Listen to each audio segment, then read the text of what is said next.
What would happen if Mr. Beast's YouTube career became the source of his power? How overpowered would he be? In the Manhwa leveling up with likes, that's exactly what happens. Let's jump right in. In a blazing burst of light, the world was forever changed. The aftermath? A desolate wasteland ravaged by destruction. But just when hope seemed lost, mysterious gates materialized out of thin air, unleashing hordes of monstrous creatures upon humanity. It was a dire situation, but fear not. Humans discovered newfound powers, earning them the coveted title of Awakeners. As they valiantly fought back against the monsters, they stumbled upon an unexpected reward. Defeating these fearsome creatures yielded incredible drops, worth millions in valuable materials. The allure of these riches blinded humans to their own greed, turning the struggle for survival into an exhilarating hunt for monsters. Thus, the Awakeners transformed into fearless hunters, embarking on epic quests to secure their bountiful rewards. But the hunters weren't alone in their mission. Alongside them stood a group of dedicated allies known as hunter assistants. These unsung heroes, lending their support and expertise, played a vital role in the grand scheme of things. Our protagonist, Jicheok Yum, found himself in the ranks of the Cleaners, a specialized team responsible for processing the remains of defeated monsters. Eager to rise in fame and level, Jicheok tackled his daily routine with gusto. However, deep within, he carried the memory of a cherished moment from his childhood. Once upon a time, a young Jicheok sat on a bench with his grandfather, relishing the taste of ice cream. With a twinkle in his eye, his grandfather assured him that the future held great promise, encouraging him to persevere. As if in a puff of magic, the grandfather disappeared, leaving behind only his uplifting words and a thumbs up, a nod to Jicheok's very name. Haunted by the mysterious vanishing act, Jicheok scoured the neighborhood in search of his beloved grandfather. Suddenly, he heard a distant echo of his grandfather's voice, repeating the comforting words he had shared long ago, and just like that, reality faded, giving way to a small room where it became clear that it had all been a dream. Now a grown 28-year-old, Jicheok went about his daily routine, pumping himself up with optimism for the day ahead. He pondered whether he had lived a good life thus far, reminiscing about his grandfather's mischievous nature, like the time he sneakily swiped a frozen yogurt from someone's delivery bag, only to be scolded in front of young Jicheok. In the midst of his introspection, Jicheok boarded a bus, only to hear a public announcement about the diversion of certain motorway sections due to the gate's destructive emergence. When the gates had initially appeared, cities worldwide had been thrown into chaos. But now, thanks to the invention of barrier stones, the gates were kept away from the heart of the cities, allowing people to adjust to a semblance of their former lives. Arriving at the designated meeting point for the third hunter assistant team, Jicheok geared up for another day's work. Within the depths of completed dungeons, hunters left behind a trail of monster corpses for the assistants to process. Some complaints arose due to the sheer quantity and putrid quality of these remains, as the bodily fluids emitted a foul odor capable of permeating any gas mask. Nevertheless, Jicheok persevered, skillfully completing the gruesome task of corpse processing. His dedication and high-quality work earned him the admiration of his fellow assistants. Little did he know that this admiration would manifest in the most unexpected way. As he diligently toiled, a sudden pop-up window materialized before Jicheok. It displayed the number of likes he had garnered, and hinted at the interest of an enigmatic unknown god in our unsuspecting protagonist. Startled, Jicheok fumbled with his gear, and in that moment fragments of light encircled him, causing a surge of both fear and curiosity. The outcome? His destiny now hung in the balance, waiting to unfold. Before we continue, let's take a moment to answer the question of the day. Which Manhwa series has the most intricate and well thought out world building? Comment down below for a chance to be shouted out. Now back to the recap. His body suddenly ignites with an intense heat, a sign of awakening like nothing he's ever felt before. His teammates, genuinely concerned, ask if he's alright, but he brushes it off with a casual, "It's nothing," not wanting to burden them. Yet deep down, a strange numbness creeps into his feet, leaving him unsettled. Sensing his struggle, his teammates offer some friendly advice, urging him to take it easy and avoid pushing himself too hard. After all, injuries seem to be rampant these days, and caution is key. Frustration bubbles within him as he sees no need to make a fuss, and he resolves to clear his mind. To his surprise, the body cam strapped to his chest, a device meant to monitor assistance and prevent resource theft, is fully operational and transmitting in real time. The experience of awakening has always been the stuff of legends and hunter gossip, but now that he's living it, he can't help but feel a mix of awe and strangeness. It puzzles Mr. Jichok because awakenings typically happen to people in their mid-20s or younger. However, last year, a 31-year-old awakener shattered expectations and claimed the title of Oldest Awakener. Amidst his thoughts, GodTube incessantly nags him to check the status window, prompting his comrades to call him out, urging him to wrap up the cleaning and move on. As hunters, they enjoy numerous privileges bestowed upon them by the government, immunity, pensions, and even the freedom to bear arms. But with those privileges come responsibilities. If a gate emerges within a certain radius of their residence, hunters must swiftly respond, for nothing comes without a price in this world. Before Mr. Jichok could finish eavesdropping, his surroundings transform, transporting him to a whole new world. His comrades congratulate him on a job well done, earning him a point for his sincerity, along with an additional bonus of 3 points. With a total of 17 points, he feels a sense of accomplishment. However, upon returning home, his search for medicine reveals an unfortunate truth: there's none left. The thought of embarking on another hunting expedition fills him with apprehension. 3 days of bed rest, bodily aches, and the unpredictable dangers of the hunt make it a challenging and risky endeavour to undertake regularly. Then, out of the blue, GodTube appears, seeking his confirmation. Confusion washes over him. Why would God ask for his input? He's aware that a select few have been chosen by God and awakened, but he never expected to be one of them. Rumours of God's existence shook the world to its core, challenging preconceived notions. What added to the astonishment was the concept of selection, protection, and even empowerment for the awakened. Intrigued, he decides to open the system, and to his amazement it works seamlessly. GodTube reveals that he has been selected as the social star of GodTube, capturing God's interest. The mission is clear: he must collect thumbs from others, as each thumbs up converts into valuable points that can enhance his strength and abilities. Our hero has leveled up in the world of GodTube and can now purchase incredible stats with likes. Talk about a game changer. But becoming a social star on GodTube is still a riddle he needs to solve. As he ponders over his next move, our hero realizes that awakening is not enough. He needs a strategy. At first he contemplates increasing his health and strength to battle potential monsters, but after observing skilled hunters in action, he notices the importance of magic. Many hunters fall short despite their skills because they lack that magical touch. With this revelation, he decides to prioritize boosting his magic stats. In a daring move, he invests 15 precious likes into his magical knowledge, and voila, his understanding of magic skyrockets. It turns out that magic not only enhances strength and durability, but also unlocks mind-blowing skills. Upgrading his magic to an impressive F+ rank leaves him with only 2 likes to spare. Talk about an efficient use of resources. Eager to explore more possibilities, our hero ventures into the skills shop, and is left flabbergasted by what he finds. The inventory is overflowing with extraordinary abilities. One item catches his eye: the Heavenly Demon 1 flash attacks, a legendary sword capable of slashing through dimensions. To wield such power, he'll need swordsmanship skills surpassing SS rank. Then there's the Serenade of the Archangel, a healing melody said to cure all ailments and curses. Mastering it could even bring back the dead. Yet the price tag remains a mystery, dangling in tantalizing uncertainty. Feeling a mix of excitement and exhaustion from these fantastical prospects, our hero asks the system to reveal the cost. Could it be possible? Could this mythical treasure be his for just 2 likes? The system responds, revealing a staggering array of 358 skills available for 2 likes. Our hero's mind races with possibilities. But wait, there's more. The system unveils practical skills to improve his everyday life. Breathing exercises grant him optimal health, banishing muscle pain and fatigue after long walks. Even his digestion becomes a breeze, no more upset stomachs or embarrassing situations. And here comes the unexpected twist: massage skills. Our hero realizes that this talent not only aids blood circulation and his own well-being, but also holds the key to gaining likes. A single massage earns him a thumbs up, and with 2 thumbs up, the likes start pouring in.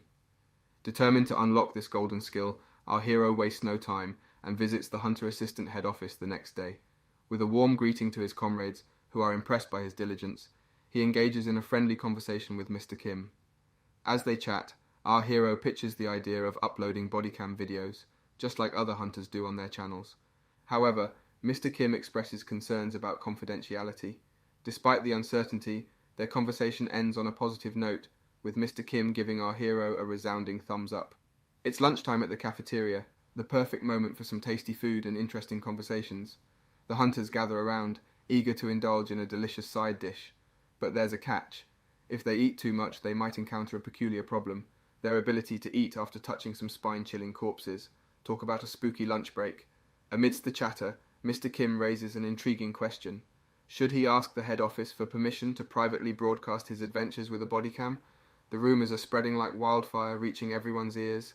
It doesn't matter who hears them, they all feel the urge to join forces and make it happen if the request is granted. After all, their motto is, "United we stand, divided we fall." It's unanimous, they're up for the challenge and ready to have a blast. And hey, speaking up is encouraged, so no need to hold back. To show their support, all the uncles gather around Mr. Kim. He proudly announces that he's picked up a few massage techniques and invites his comrades to experience his newfound skills. During the lunch break, he treats his friends to a mesmerizing display of his massage prowess. With hands that seem to move on their own, he starts gently, but as his skills activate, something extraordinary happens. Suddenly, Mr. Kim's hands are drawn to an unusual spot, his waist. It's a surprising twist, as it could have been painful, but instead, it feels incredible. He's completely oblivious to the sensation. After massaging his friends, he receives 3 thumbs up, leaving him wondering if he accidentally activated a calming massage technique. The best part? This passive skill doesn't require any magical power. However, Ji-chok discovers that by infusing magic into his hands during a massage, he can enhance the effects. The system is impressed with his ability to improve the health of his patients and rewards him with a skill bonus. The rank of his massage skill rises, and its healing power increases significantly, now reaching a remarkable rank D. Word of his amazing massage skills spreads quickly, even outside the lunch break. After working hours, Ji-chok receives 34 points at the Hunter Assistant Team headquarters. Encouraged by this success, they all band together to request body cams. But when they approach the Resource Collection Department team leader, they realize there are others who need to be involved in the decision. To their surprise, the department leader singles out Ji-chok and asks him to stay while the rest are asked to leave. The department leader expresses their support for Ji-chok, but they have a special favor to ask. They have been searching for the right person for a while, and now they believe Ji-chok is the perfect fit. The offer comes with an enticing incentive. No need to share the profits. It's all for Ji-chok. They want him to create a spectacle, like his older siblings did before him. Their request is simple. They want him to shoot something that will go viral and explode the view count.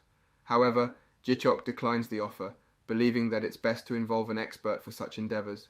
He argues that the more challenging and rugged the environment, the better the content will be. The manager understands his perspective but insists on offering a down payment. Ji-chok turns it down, knowing that it would leave traces of funds that could complicate matters at this stage.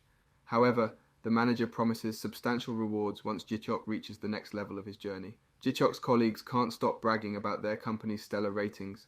They claim to be the absolute legends of professionalism, never wasting a second on useless speeches and always staying focused on work. Mr. Kim, doubting their acceptance, was in for a surprise. Turns out these folks are surprisingly open-minded when it comes to their craft. They even granted permission for an epic video, and get this, they won't charge a dime. But hold up, it gets even crazier. Ji-chok recalls receiving a special gift from the Resource Collection Department team leader, an ultra-cool micro bodycam typically used by hunters. This bad boy can withstand anything, from intense fights to extreme conditions. With this little gadget, Ji-chok can now capture his adventures on film, no matter how crazy things get.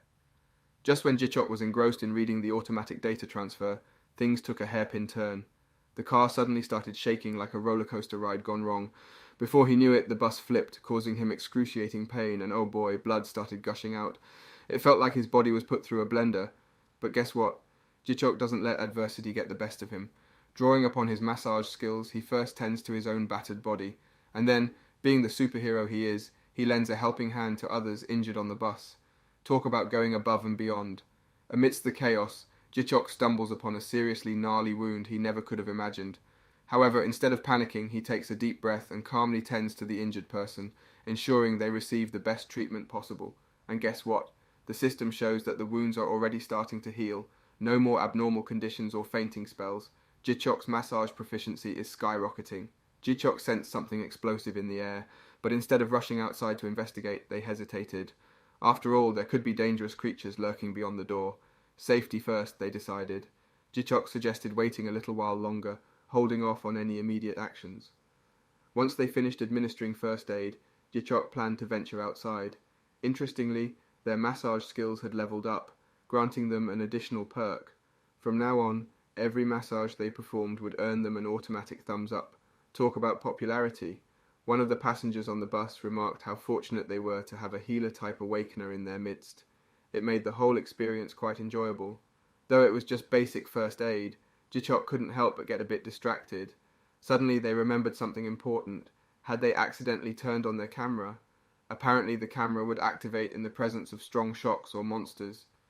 Jichok asked everyone if they felt uncomfortable, but to their relief, everyone seemed fine. Jichok instructed the others to remain where they were while they went to assess the situation outside. Stepping out, they were met with a pungent odor of burnt skin, blood, and oil. It was clear that something extraordinary had happened. The waves emanating from the gate were unlike anything they had ever encountered before, and to make matters more intense, a gate had materialized right in the heart of Seoul. Realizing the safety of the bus passengers depended on their knowledge, Jichok took a moment to gather their thoughts. They had to tap into their training as an assistant and act swiftly. Recognizing the approaching goblins as mere scouts, Jichok understood that the true threat lay in their return to the gate. The government would surely dispatch skilled hunters to handle the situation in Seoul, but until then, it was up to Jichok to do everything they could. Their advice to the others was simple: run as far as possible, seek shelter in nearby government buildings, and stay safe. As they spoke, the goblins suddenly closed in on Jichok, but instead of panicking, they reminded themselves to remain calm. They still had plenty of time. Jichok accessed the system and decided to purchase some skills from the shop. The system suggested acquiring a fortune-themed ability, considering Jichok's penchant for strength. Opening the beginner's package, they were granted 2 useful skills. Additionally, a basic equipment set appeared, boosting their item drop rate and enhancing skill proficiency. Thanks to these beginner skills, Jichok could engage in battles without losing their sanity, always maintaining a stable composure and resisting low-level mental magic. The more attacks they blocked, the stronger their defense and endurance would become. With the beginner's package and its effects now activated, Jichok felt a surge of newfound power. A sprout sprang up on his head like a quirky badge proudly proclaiming his beginner status. Jichok couldn't help but ponder the absurdity of the strange effect bestowed upon him after acquiring the beginner's skill. Uncertainty gripped him, questioning whether he was truly prepared for the upcoming battle, still unaccustomed to his newfound abilities. Surprisingly, a whopping 127 likes adorned his character, earned through store purchases. It seemed his shopping spree hadn't gone unnoticed. But strength mattered most to Jichok, since he lacked the luxury of AoE magic or flashy skills. With determination, he allocated all his remaining points, propelling his D-rank strength to the next level. Suddenly, a surge of power surged through his veins, infusing his entire body. It felt as though he possessed the strength to shatter a goblin's skull with ease. Emerging from his preparations, ready to confront the goblins, he noticed a group of people still lingering, oblivious to the impending danger. His first battle commenced, catching him off guard as the trio of foes launched a surprise attack. In an amusing twist of fate, Jichok fought with surprising finesse, despite his novice status. Was it the heightened strength, or perhaps the beginner's skills? Blocking his opponent's strikes felt instinctual, as if his body had already adapted to the newly acquired abilities. With an air of tranquility, he adeptly engaged one goblin in close combat, his mind surprisingly serene amidst the chaos. It made him wonder how seasoned hunters fought so effortlessly, realizing the value of the beginner's package. With renewed confidence, he took on the remaining 2 goblins, their agile movements no match for his skill. Yet, in comparison to the scouts he had observed, they seemed almost sluggish. His strength shone through as he swiftly dispatched them with a well-aimed swing of his sword, signifying the end of the trio of goblins. After his epic battle, our hero's swordplay and shield skills increased by 1. The way he held his ground, unfazed by the goblin horde, earned him major points, and guess what? Thumbs up emojis rained down on his achievement, but the mystery remained. Who were these admirers? It didn't take long for him to figure out that his skills were skyrocketing thanks to the gratitude of the citizens he had saved. The system was like his biggest fan club, reflecting the people's thankfulness. Even the onlookers couldn't resist praising his valor. But wait, there was a twist. Despite his heroic feats, the levels refused to budge. It turned out that defeating more goblins wasn't the key to leveling up. The real power-up came from those precious likes. Forget XP, it was all about those digital hearts. However, with fame came new concerns. He wondered what would happen if someone met their end in one of these battles. Would his likes still come rolling in, or would the cheer turn into fear? The unknown kept him on his toes. Driven to improve his combat prowess, he embarked on a shopping spree in search of powerful skills. The aggro skill was top priority, a game changer that could control the battlefield with its massive area effect. Not to mention his flashy new move, the telekinesis arrow. Talk about leveling up with style. But using such powerful skills had a price, as he unleashed Scream of the Wild to distract the goblins and then went for the telekinesis arrow. His head felt like it was ready to launch into orbit. The mana drain was real, and he was down to just a trickle of magical energy. Undeterred, he invested half of his hard-earned money in mana-boosting items. His headache vanished like magic, and he was back in the game. Government helicopters are swooping in for a heroic rescue, but where are the hunters? Jichok knows he can't take on the darkness alone, and that's why he's willing to pay those hard-earned taxes. I mean, come on, he's been battling goblins all day long, and he deserves a little backup, right? Just when Jichok thinks the cavalry has arrived with those huge figures approaching, guess what? Surprise! It's a whole new breed of monster he's never seen before. The mighty orcs. They're everywhere, they're fierce, and they're making Jichok's life a whole lot more interesting. But fear not. The citizens have evacuated, and the hunters have finally shown up to save the day. Jichok is a hero in their eyes as he rescues a grateful couple who want to shower him with money for saving the pregnant wife. Yet our humble hero declines their generous offer. The persistent couple insists, though, wanting to show their gratitude.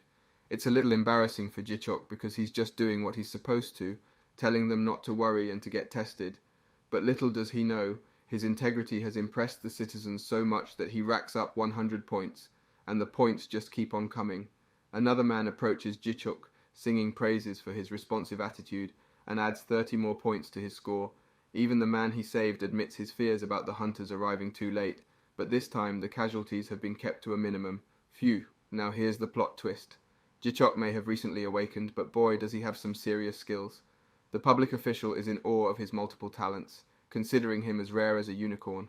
Then an organizer pops up, promising to gather all the loot Jichok acquired from slaying monsters and send it his way. Talk about a monster loot delivery service. With everything settling down, Jichok gets to go home and rest. But hold up, the system isn't done with him yet. It showers him with 100 more points, and then comes the ultimate quest. Upload a video of his heroic deeds on YouTube to earn even more points and unlock beginner skills. Jichok's eyes widen with excitement as he sees the list of skills, each one more awesome than the last. A rock-solid mind, sword mastery, and a shield worth its weight in gold. Now let's be real here. Jichok isn't exactly a tech wizard, so he simply uploads the raw footage without any fancy editing. Jichok had a wild dream where his grandpa whisked him away to the emergency room, desperate to bring down his fever. But Jichok, being a stubborn kid, didn't want to be intubated by the nurse. Leave it to his grandpa to come up with a crazy idea. He told Jichok that getting shot would magically cure his fever, and even promised him an ice cream afterward. Of course, his grandpa bought him that ice cream and left him with a heartfelt wish for good health. But then, reality hit Jichok like a ton of bricks. His phone started beeping, and it was Mr. Kim on the line, fuming because Jichok had disappeared when he still had work to finish. Jichok couldn't quite believe it, but Mr. Kim kept insisting that he was on the news. In a state of shock, Jichok hurriedly ended the call, and there it was, on the television screen. Jichok saw himself fighting goblins, but the resolution was disappointingly low. The reporter's voice filled the room, sharing the incredible story of a hunter who had recently emerged and saved countless lives. They speculated that Jichok might possess 3 amazing skills: healing, super strength, and magic. People in the city were thanking him for their survival, and some even claimed he vanished without a trace. To protect his privacy, the authorities had made his hunter information private under the Personal Privacy Act. But that didn't stop the video of his heroic acts from going viral on social media. It seemed like everyone had watched it, and the view count was skyrocketing. Jichok realized the footage was captured from his body cam and uploaded while he slept. As he checked his system, Jichok was blown away. He had received 80,000 likes and counting. The number of subscribers and views was soaring too. His video, posted just the night before, had already racked up a staggering 3.5 million views and 200,000 subscribers. It was unbelievable to him, considering the countless other videos of people saving lives out there. But the system informed him that likes didn't necessarily correlate with views, and he appreciated the overwhelming response nonetheless. Still dazed, Jichok couldn't wrap his head around the fact that he had become an overnight YouTube sensation, and just when he thought things couldn't get any stranger, someone knocked on his door. That was a rarity in Jichok's life, so he swung the door open and was left utterly astonished by what he saw. After stumbling upon the remarkable barrier stone that effectively halted the gates from opening, humanity strategically positioned these stones in densely populated cities. Since then, not a single gate has opened in the heart of any city. During a captivating TV interview, the host quizzes his guest about the astonishment surrounding the barrier stone and the enigmatic goblins. The interviewee confesses that their ongoing research has yet to yield any concrete findings. Meanwhile, the funds allocated for acquiring more barrier stones have been steadily dwindling, having decreased by a staggering 50%. If this policy remains unchanged, who's to say that similar situations won't arise elsewhere? It's a precarious predicament, as obtaining the barrier stone is of utmost importance. However, it's in high demand worldwide, and its exorbitant price tag makes it anything but easy to obtain. Typically, acquiring the stone is only possible by conquering a 3-star dungeon, a daunting task reserved for awakeners of level 100 or higher. The organization concedes that there is a possibility, but here's the catch. Only 30 guilds can successfully clear 3-star dungeons, and fewer than 5 teams can handle the 4-star challenges. Clearing a 5-star dungeon in their country is simply out of the question. The urgency to secure barrier stones is a matter of life or death, and they desperately require assistance from government initiatives. The gravity of the situation becomes increasingly apparent, and the interviewer is eager to gauge the citizens' reactions. Enter Jichok, who opens his door to find the team leader standing there, leaving him dumbfounded. He stammers, questioning how the team leader knew his address. Embarrassed by his messy bachelor's pad, Jichok sheepishly requests a minute to tidy up. The team leader graciously accepts, understanding the awkwardness of his unexpected visit. In a thoughtful gesture, the team leader presents Jichok with a small gift, impressing him by noting his neatness. Meanwhile, the system reveals that Jihanjeon is amazed by Jichok's character, resulting in Jichok receiving a like. As Jichok ushers his guest inside, he can't help but feel jittery, aware that in the eyes of the world, he's just a regular citizen. However, the revelation that the team leader is also an awakener shakes Jichok to the core. The team leader describes their encounter with a challenging dungeon, a thrilling experience they never thought they'd have. If only the formidable main unit monsters hadn't appeared, the situation wouldn't have escalated so dramatically. The reporter commends the team leader's subordinate for buying them precious time. Yet, the team leader expresses discomfort with the term subordinate, highlighting their equal footing. Astonishingly, the team leader discloses that they've kept their awakening abilities a secret from the outside world.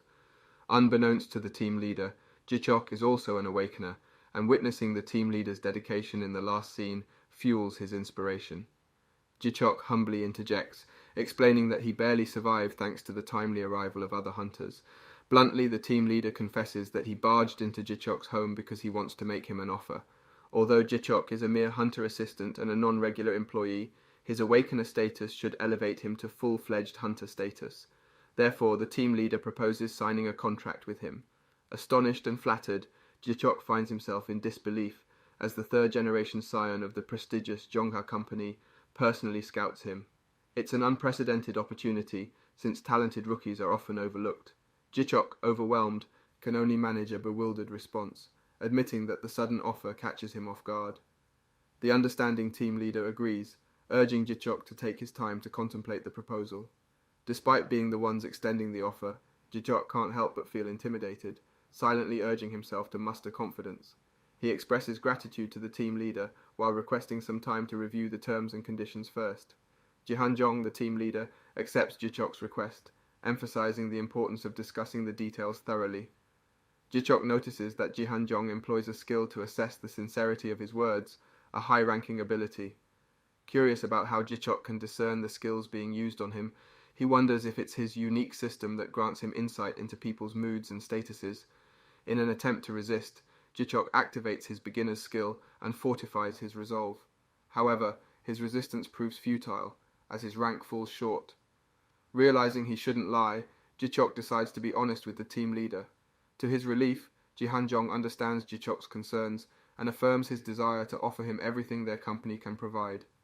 Jichok resolves to share only the truth and strive for what he truly deserves. Jihanjong adds that hybrid-type awakeners, like Jichok, are highly sought after and promises to provide him with the compensation he deserves. Eager to explore the possibilities, Jihanjong inquires about Jichok's desired conditions. Jichok, yearning for maximum benefits commensurate with his abilities, admits his uncertainty about the extent of his potential growth. Once again, Jihanjong employs his skill, evaluating Jichok's sincerity, and confirms that there are no lies, only genuine apprehension. According to Jihanjong, there are positions available for close combat, long-range prowess, and even healing, and there's an undisclosed opportunity that Jichok has yet to discover. The burning question remains, how does he know all this? In the previous chapter, our team leader presented Jichok with an intriguing offer, but remained undecided about it. Now get ready for some exciting developments in this chapter. Brace yourself as Jihanjong surprises Jichok with a staggering 2 million as a down payment. You can only imagine Jichok's disbelief as a newbie when he hears the price. But that's not all. The contract, if he accepts, spans 5 years, with Jichok being assigned battles by the company twice a month. And get this, the ratio of items earned will be a jaw-dropping 9-1. Talk about an incredible opportunity. But hold on tight because there's more. Jichok's attention is instantly captivated by the 9 additional parts of the contract. It's like an absurd and dreamlike condition that he never imagined. As if that wasn't enough, the company even offers support for his younger sibling's law school tuition. They heard that Jichok's sibling had to give up on university due to the financial burden. Talk about going above and beyond. Naturally, upon learning about this unexpected turn of events, Jichok is left astonished. Jianzhong's company is like an investigation agency, and they seem to have high expectations from Jichok. Not only do they provide the generous down payment and support for his sibling, but they also offer him a dedicated manager for assistance.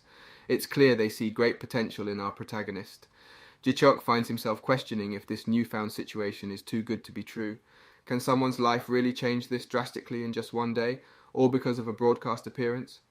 Jianzhong, understanding Jichok's disbelief, decides to give him some time to process the offer. After all, it's a decision that shouldn't be made lightly. Jichok feels sorry for Jianzhong, who went out of his way to visit personally, but he can't provide an immediate answer. Fortunately, Jianzhong is understanding and emphasizes the importance of careful consideration. Surprisingly, Jianzhong reveals that preparations for Jichok's contract have already begun. It's not the time for tricks or games. This is a genuine opportunity. Jichok realizes that things are escalating quickly, and he wonders if he should explore other conditions as well. Offering his presence for future discussions, Jichok leaves Jianzhong to his preparations, knowing they will contact him again when ready. Days pass, and the chosen meeting place for the crucial discussion is the auditorium within the dorm. Excitement fills the air, as Jichok Yum becomes the hottest topic in the company. He possesses a unique hybrid skill set, capable of close combat, ranged attacks, and even healing. What's more, he displayed an unwavering fighting spirit, battling scout goblins right after awakening. It's no wonder he has become the perfect rookie, with an inspiring story that has captured everyone's attention. Yet, Jichok's youth adds an element of concern and worry. As the clock ticks, Daehyun company manager Hyunjin Choi can't help but feel anxious and stressed. Reading the feedback from the manager-director about Jichok only adds to her worries. However, Jongha company remains confident, urging calmness in their actions. Meanwhile, Managing Director Hansel Kim's feedback raises concerns about maintaining proper etiquette. The stakes are high for both companies, and any misstep could have severe consequences. Hyunjin Choi suspects that Jihanjeon intends to turn it into an auction-like scenario to apply pressure, but she remains unfazed. With a decade of experience, she won't be easily intimidated. With just 10 minutes left, the organisers announce their readiness as the event is about to begin.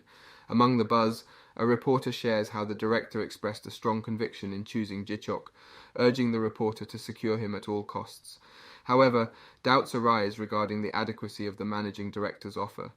Hyunjin Choi, having reviewed Jichok's profile, discovers that he has no parents or relatives, only a younger sibling attending law school. Despite the challenges, they cherish each other dearly. Notably, Jichok's sibling attends the prestigious K school, known for its close ties with their company.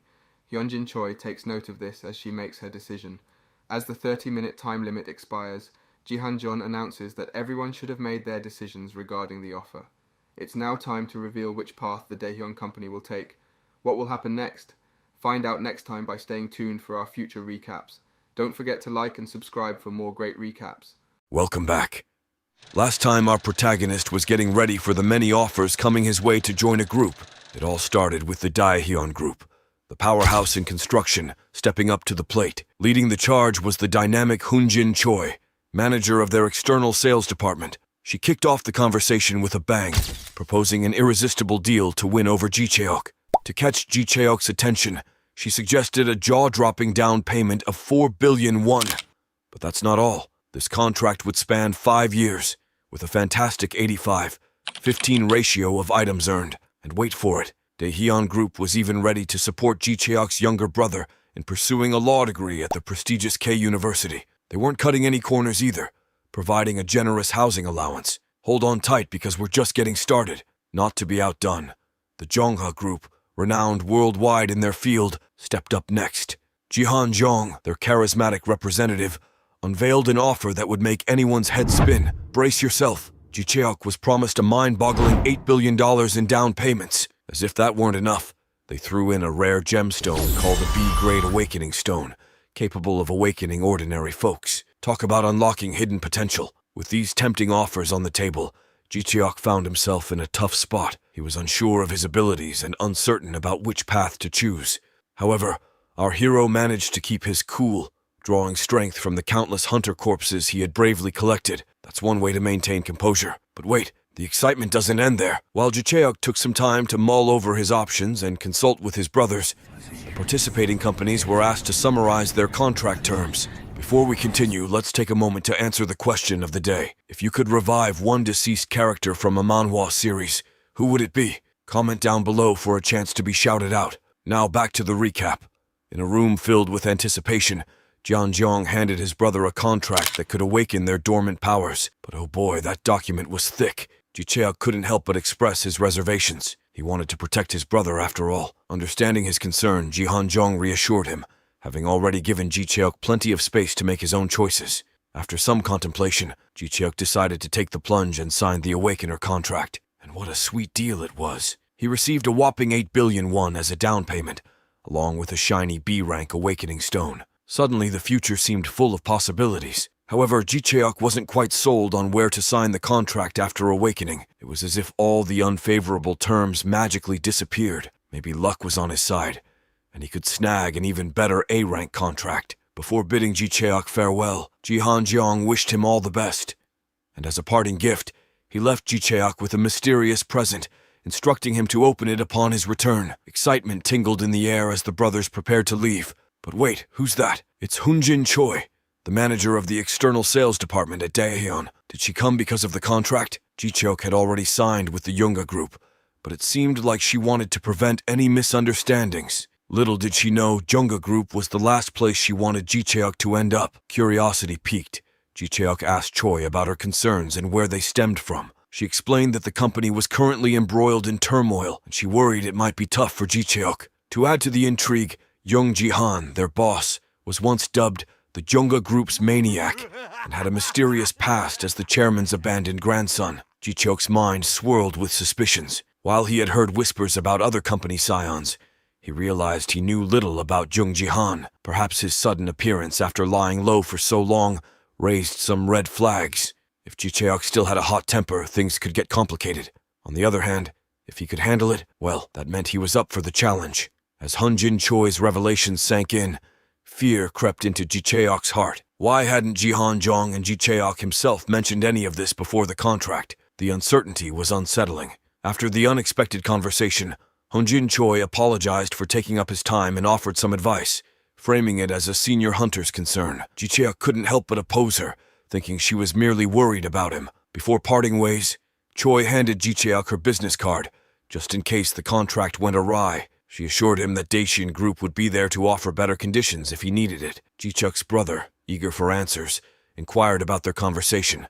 Ji Cheok explained that Choi had given him the card as a precaution in case the contract was breached. It seemed like she was determined to recruit him, even after he had already signed. His brother's skepticism was palpable. Lost in thought, Ji Cheok absent-mindedly walked, his gaze fixed on the impressive building before him. He wondered if Jung Jihan truly had the intriguing backstory Choi had revealed, or if it was all just a mischievous joke. But right now, Jung Jihan looked like a handsome, picky third-generation business tycoon? It was hard to tell. Startled, Ji-cheok's brother called out to him, realizing Ji-cheok had been lost in his own world. As they continued their journey, Ji-cheok couldn't help but mull over the revelation about Jung Ji-han's family. It seemed like his father, Jung Han-gyu, the fourth son of Chairman Jung-min, was overshadowed by his talented siblings. Something fishy was going on, as an article Ji-cheok had stumbled upon had mysteriously disappeared. Perhaps the mighty Junga group had something to do with it, protecting their reputation. Amidst all the pondering, Ji-cheok finally decided to open the gift from Ji Han-jung. It appeared to be a regular watch. Ji-cheok excitedly opens up his god tube, ready to rack up some points and check out the latest appraisal skills. Money is vital for a hunter's survival, after all. You can't afford to get scammed if you stumble upon a valuable item in the dungeon. As the store page loads, he notices a significant design change. It seems bigger and more inviting. He quickly starts his search for the elusive appraisal skill. Ah, there it is. The casting time is a mere 10 seconds, and he can learn it with his current abilities. Easy peasy, right? Well, not quite. Ji-cheok's eyes widen as he sees the price tag for the coveted wise man's eyes. A whopping 100,000 points. He sighs, realizing his current stash of 108,000 points falls short. Determined to balance out his skill set, he scrolls through the options, focusing on the growth-type skills. With a mix of excitement and relief, he secures the Eye of Observation, a grade growth-type skill. It promises to unveil the essence of things, evolving into a higher level as he gains proficiency. The cost? A more manageable 1,580 points. Skill acquired. How does he actually use it? After a moment of pondering, Ji-cheok figures it out. It's as simple as thinking about what he wants to appraise, and the insights will come flooding in. With his newfound skill, he decides to put it to the test on Jung Ji-han's watch. GodTube reveals that the watch is just a plain, durable wristwatch crafted by a skilled artisan from another dimension. Waterproof and reliable, it's a perfect timepiece even for deep-sea adventures. But, disappointingly, the appraisal skill doesn't reveal any extraordinary attributes like attack or defense, just the time. Nevertheless, it's still an intriguing artifact from another realm, so Ji-cheok decides to wear it as a unique gift. Feeling a yawn coming on, he decides to check his status window to see if his hypothesis was correct. To his delight, his insight mastery receives a +3, and the beginner's bonus gets a +1. The skill's initial impact might have been modest, but with each use, it evolves and becomes more powerful. Even with adjustments to experience and item prices, the level remains fixed at 1, but he can upgrade it with the beginner's package. It's fascinating how the point-of-sale shop, with its likes-based system, differs from regular stores. Realizing that his strength doesn't solely come from hunting monsters, but also from gaining attention and likes, Ji-cheok decides to purchase a skill that top hunters on GodTube would have, the Mana Heart of Arco Dragon.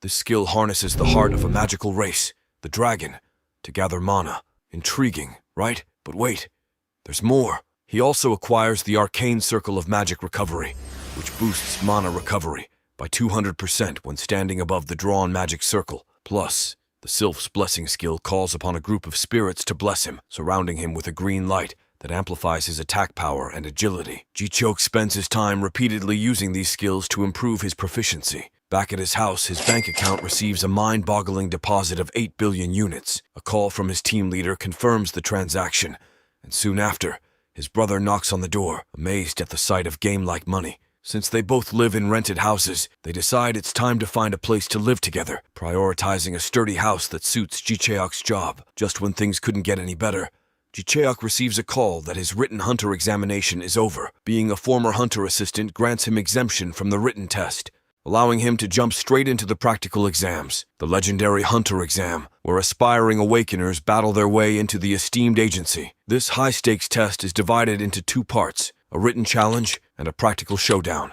Only those who conquer both can earn their spot in the agency and embark on officially sanctioned missions under the government's watchful eye. But beware, my friends, for with great benefits come great dangers and responsibilities. But let's not forget about our hero, Ji-cheok, who finds himself in quite the pickle. Having worked as a hunter assistant before, he thought he was off the hook for the written exam. Little did he know that the assistant license test is even tougher than the hunter's written ordeal. Now poor Ji-cheok worries about hitting the books once again. It's no walk in the park, folks, especially when dealing with monster ecology, corpses, and even poison. Yikes! Luckily, the practical exam seems a bit more straightforward. All Ji-cheok has to do is head to the assigned gate and put on a show for the inspector. Simple, right? Well, as long as he doesn't mess up and cause a safety hazard, it should be a breeze. After all, they're only interested in his ability to fight and survive. Easy peasy. Or is it? We'll find out in just 2 days when Ji-cheok steps up to the challenge. Lo and behold, just when our hero thought things couldn't get any crazier, Jung Ji-han himself appears before him. That's right, folks. The cooperation agreement between Jonga Company and the trade team has ended, and Ji-cheok's caught in the middle. But fear not,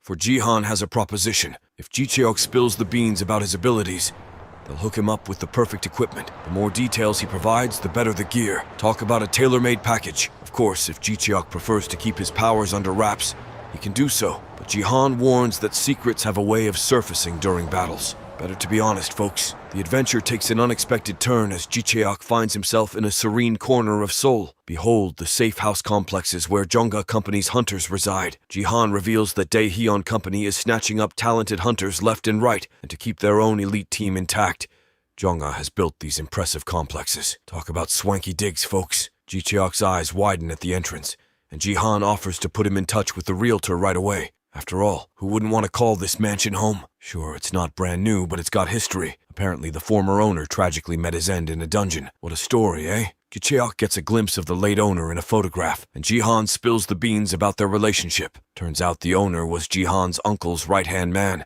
and they had quite the rivalry going on. Sadly, the owner perished in their feud. But fear not, my friends, for this mansion is a top-notch shelter that protects the lives of hunters. It's a rare gem in the countryside, and only a select few hunters have the privilege of calling it their refuge. And the cherry on top, folks, Ji-han is even willing to cut Ji-cheok a sweet deal on the price. And since it's tax-free to buy from hunters, it's a win-win situation. With the contract in hand, Ji-cheok takes a stroll around the impressive abode before heading off to the training center. Ji-cheok learns of the need to keep their abilities hush-hush, since the center is cleverly hidden from prying eyes. Ji-cheok takes note of the impressive facility, but can't help but notice the colorful and marked sportswear worn by the hunters. These facilities are massive, rivaling those of a major corporation, and boast optimal conditions for both hunters and trainers. It's like stepping into the headquarters of a badass superhero squad. Suddenly, his brother appears out of nowhere, catching Ji-cheok off guard. Apparently, his brother didn't breathe a word about this amazing place, or even that he would be there. As he lays eyes on his brother's transformed physique, it's clear that the training has turned him into a bona fide hunter with muscles of steel. The trainer summons Mukcheok back to his rigorous training, leaving Ji-cheok to spectate. Jung Ji-han informs Ji-cheok that one day Mukcheok will spar with a hunter. No abilities will be used, just raw physical combat skills. Ji-cheok is a bit apprehensive about an ordinary person going up against a hunter, but Jung Ji-han reassures him that it's all under control. Trust the hunters, he says. Mukcheok eagerly accepts the challenge, much to Ji-cheok's relief. As they observe the sparring match, a foreign mercenary steps forward as Mukcheok's opponent. It's not easy to find a suitable match for someone as physically gifted as Mukcheok. But man, oh man, that opponent throws a punch that sends shivers down Ji-cheok's spine. The force behind it is downright terrifying. Even though the opponent won't be using any abilities, they're still a professional hunter. Yet Mukcheok doesn't flinch, not even in the face of a battle-hardened mercenary. And boy, does that opponent look surprised too. Mukcheok defies all expectations and showcases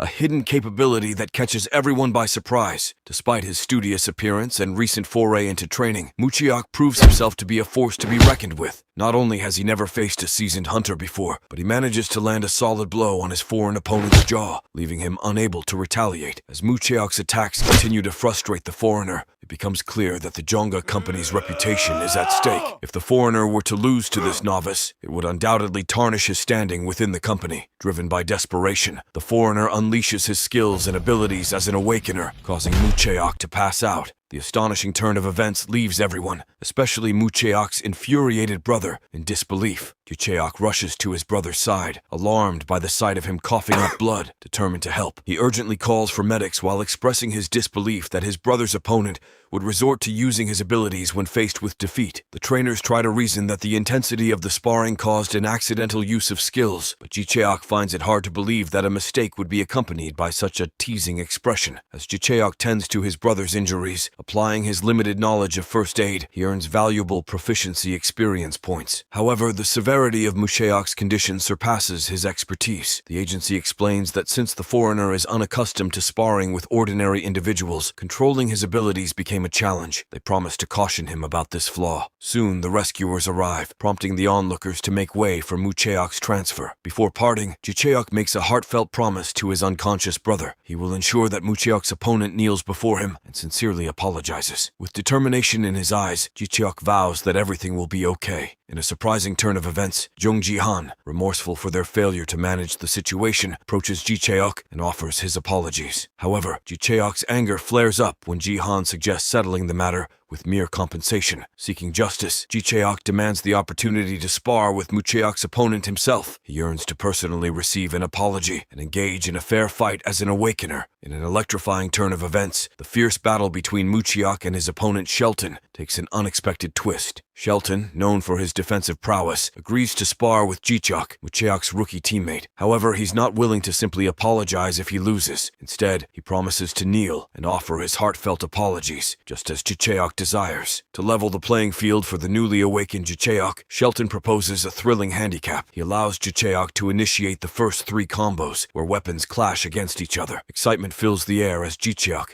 armed with a wooden sword and his lightning-fast gloves, eagerly prepares for close-range combat. But there's a catch. Shelton, a defensive-type awakener with a body as strong as metal, won't block Jicheok's attacks. The thrill intensifies as Jicheok seizes this opportunity, knowing he must remain vigilant despite the handicap. With every strike, he aims to overcome Shelton's defenses, but the challenge seems daunting. The rules of the showdown are crystal clear. Surrendering or reaching a state where fighting is no longer possible leads to defeat. Stepping outside the ring is also considered a loss. With both sides agreeing to the 3-combo handicap, the tension mounts as Jicheok prepares to unleash his relentless assault. Unbeknownst to Shelton, who lacks information about Jicheok, the rookie fighter unveils a surprising move. He harnesses the blessings of Sylph, a mystical spirit that bestows incredible agility and strength upon him. The crowd erupts with excitement as Jicheok's newfound power invigorates his every movement. Despite Shelton's unwavering confidence that Jicheok won't even leave a scratch on his formidable body, he bravely allows Jicheok to continue his assault until the 3 combos are completed. Anticipation fills the arena as Jicheok, his attacks infused with the energy of wind and clouds through his wind cloud walk technique,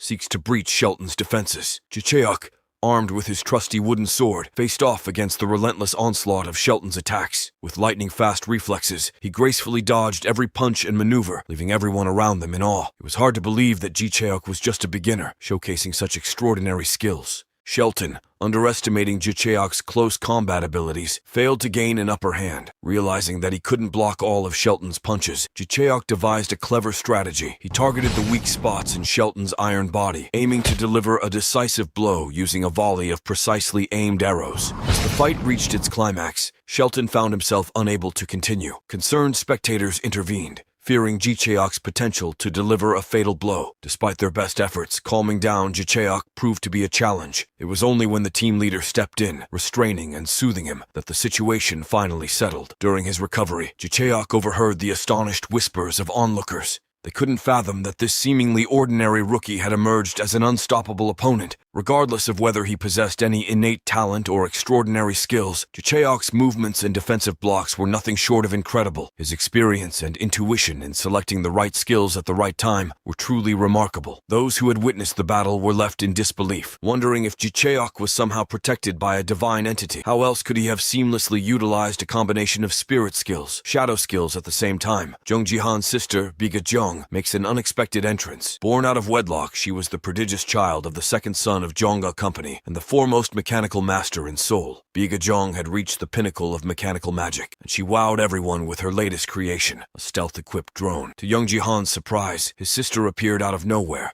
and found herself captivated by the intense battle between Jicheok and Shelton. However, there was a catch. Ji-han's sister desired both Jicheok and Mucheok, but they were bound by their grandfather's rule. Family members were off limits for romantic pursuits. Biga Jong possessed a remarkable spy drone, capable of revealing detailed information and skills of individuals. She was astounded by Jicheok's abilities and his possession of a Class B awakening stone. With her support, Jicheok had the potential to maximize his powers, which greatly excited her. The trio, Jicheok, Jung Ji-han, and Biga Jong, decided to visit the emergency medical center to check on Mucheok's condition. Biga Jong possessed a unique ability to breathe life into machines and living beings. Her genius in magic engineering allowed even non-awakened individuals to utilize their dormant abilities. According to a theory, The awakening stone responded more strongly to desperate individuals, and human happiness played a crucial role in unlocking one's true potential. Bigajong devised a plan to awaken Mucheok, even though his body wasn't fully prepared. Craftily, Bigajong convinced Jicheok that Mucheok was physically ready for awakening. Grateful for her help, Jicheok thanked her and offered his assistance in return. In response, Bigajong asked for two simple things as expiation. Firstly, she wanted Jicheok to personally remind Jongjihan to keep his promise. Secondly, she proposed the creation of a mukbang cooking channel on YouTube with Jicheok's younger brother, where they would willingly invest their time and money. The conditions of the contract were favorable, as Bigajong believed that people would be captivated by the simple act of watching them eat, even if it was just chocolate pie. Mucheok, a brave soul, boldly volunteered to be Bigajong's human experiment. He craved unparalleled strength, even though the procedure was risky and not approved by the country, meaning no insurance coverage. Talk about living life on the edge. Now picture this. Mucheok had a dream where he and his brother appeared as adorable little versions of themselves. In the dream, he was desperately hungry and clung to Jicheok, begging for some delicious ham. Being the awesome brother that he is, Jicheok quickly whipped up a scrumptious ham and cut it into pieces, trying to satisfy Mucheok's hunger. But hold on tight because things took a bizarre turn. The ham suddenly transformed into something strange, and poof, Jicheok vanished into thin air. Imagine Mucheok's confusion and panic as he found himself in a rapidly solidifying place, with a mysterious creature lurking about. He sprinted frantically, desperately calling out for his brother, clueless about what to do next. Just when things seemed hopeless, an eccentric old man sporting a fancy Macintosh coat strutted onto the scene. He skeptically questioned whether a young chap like Mucheok could access the enigmatic Akashic records. As luck would have it, since Mucheok had reached the land of righteousness, he was entitled to receive a special gift. With a heart full of desperation, Mucheok pleaded for anything that could aid him in locating his lost brother. However, the old man revealed a shocking truth.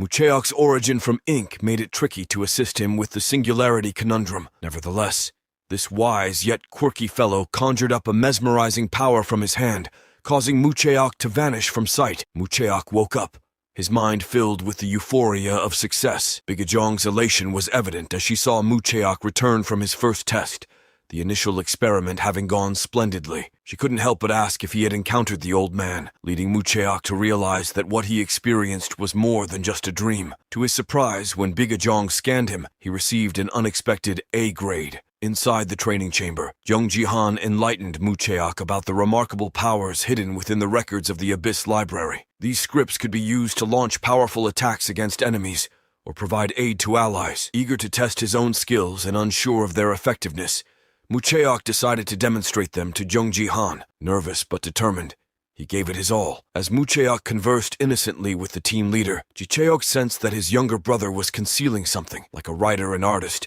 Jicheok encouraged him to express what was on his mind. Mucheok followed his advice, practicing and drawing the vivid images that flowed through his thoughts. In doing so, he began to manifest the power of Iron Body, inspired by Shelton's skills. Feeling his body harden like steel, Mucheok marveled at the incredible ability he had recorded in his mind. Though he could only recognize a few scripts at this early stage: Iron Body, Haste, Dense, and Light, Jongjihan recognized Mucheok's immense potential, even if it wasn't enough for an A grade. Jincheok noticed a peculiar look on his brother's face, as if he were pretending innocence or harboring a hidden secret. Perhaps Jongjihan hadn't explicitly revealed everything. Nevertheless, Jincheok chose not to argue with the leader, acknowledging that he was still an A-grade awakener. Surprising the siblings, Mucheok requested the contract to be signed, despite them being unaware of its contents. While Jongjihan expected Mucheok to reject the contract, deeming the training unfair, Mucheok viewed it as a fair distribution of rights and interests between both parties. Moreover, Mucheok saw signing the contract as advantageous, as it would allow him to accompany his brother Jincheok into dangerous dungeons. They would ride together and face whatever challenges lay ahead, side by side. For Mucheok, the primary focus was his newfound status as an official awakener, having achieved an A grade in an instant. Jincheok admired his brother's reasoning, even if it meant signing the contract without full knowledge of its terms. Arguing further about the contract seemed futile. Jongjihan, the team leader, prepared the contract and inquired about Mucheok's condition, as he was due to take a hunter examination, which commenced with a written test. Mucheok confidently assured him that he had never scored poorly in any examination before. Jincheok, always the high achiever in national rankings, provided further reassurance, putting Mucheok's worries at ease. With his background as a law student from Korea's finest university, Young Ji-han concurred that Mucheok had nothing to worry about. Jincheok's happiness increased, having dominated Shelton and showcasing exceptional skills without sustaining any injuries. Mucheok was astounded by his brother's skill and abilities. Before we continue, let's take a moment to shout out Anime Edits YTS, who commented, "Hey bro, on our Boss Reincarnates video, thanks for commenting." After all the crazy events that unfolded, Mucheok was still scratching his head, trying to make sense of the mysterious letter he received, dubbed Chaos. So he turned to his brother, Jincheok, and asked him how many gods had contacted him. Jincheok, utterly baffled by his brother's question, wondered aloud what the letter had to do with Mucheok. It dawned on him that perhaps this was the reason why gods related to his own abilities had been reaching out to him. Mucheok, curious if Jincheok had experienced anything similar with gods showing interest in him, inquired about his brother's encounters. Jincheok shared that initially, a few gods had reached out, but later, he only received a note stating that they were checking the system and that he should wait for a new patch. He also advised Mucheok that the ability system itself had always been strange from the beginning. Jincheok suggested they grab a bite to eat, but Mucheok couldn't shake the feeling that the system was intentionally blocking him from contacting other gods. This confused Jincheok, and he pressed for an explanation. However, Mucheok backtracked and withdrew his words, realizing how unlikely it was. He didn't want to burden his brother with his thoughts, especially since there was no specific name popping up on his system.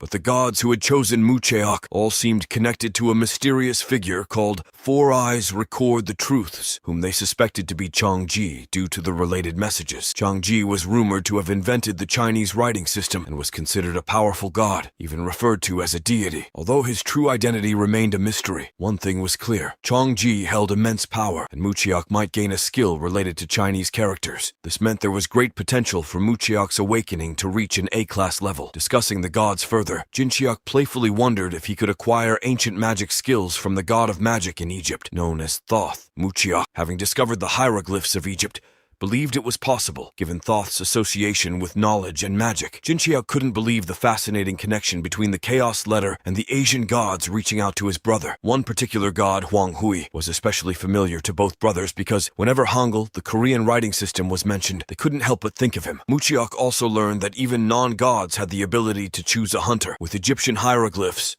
ancient Chinese Hanja, and Hangul in the mix, Mucheok was left wondering about Jincheok's own abilities. Jincheok had heard legends of how an ordinary human couldn't challenge the power of a god, but the brothers had to make a choice. Mucheok was set on selecting King Sejong, the creator of Hangul, as his god, since they were currently using characters invented by King Sejong.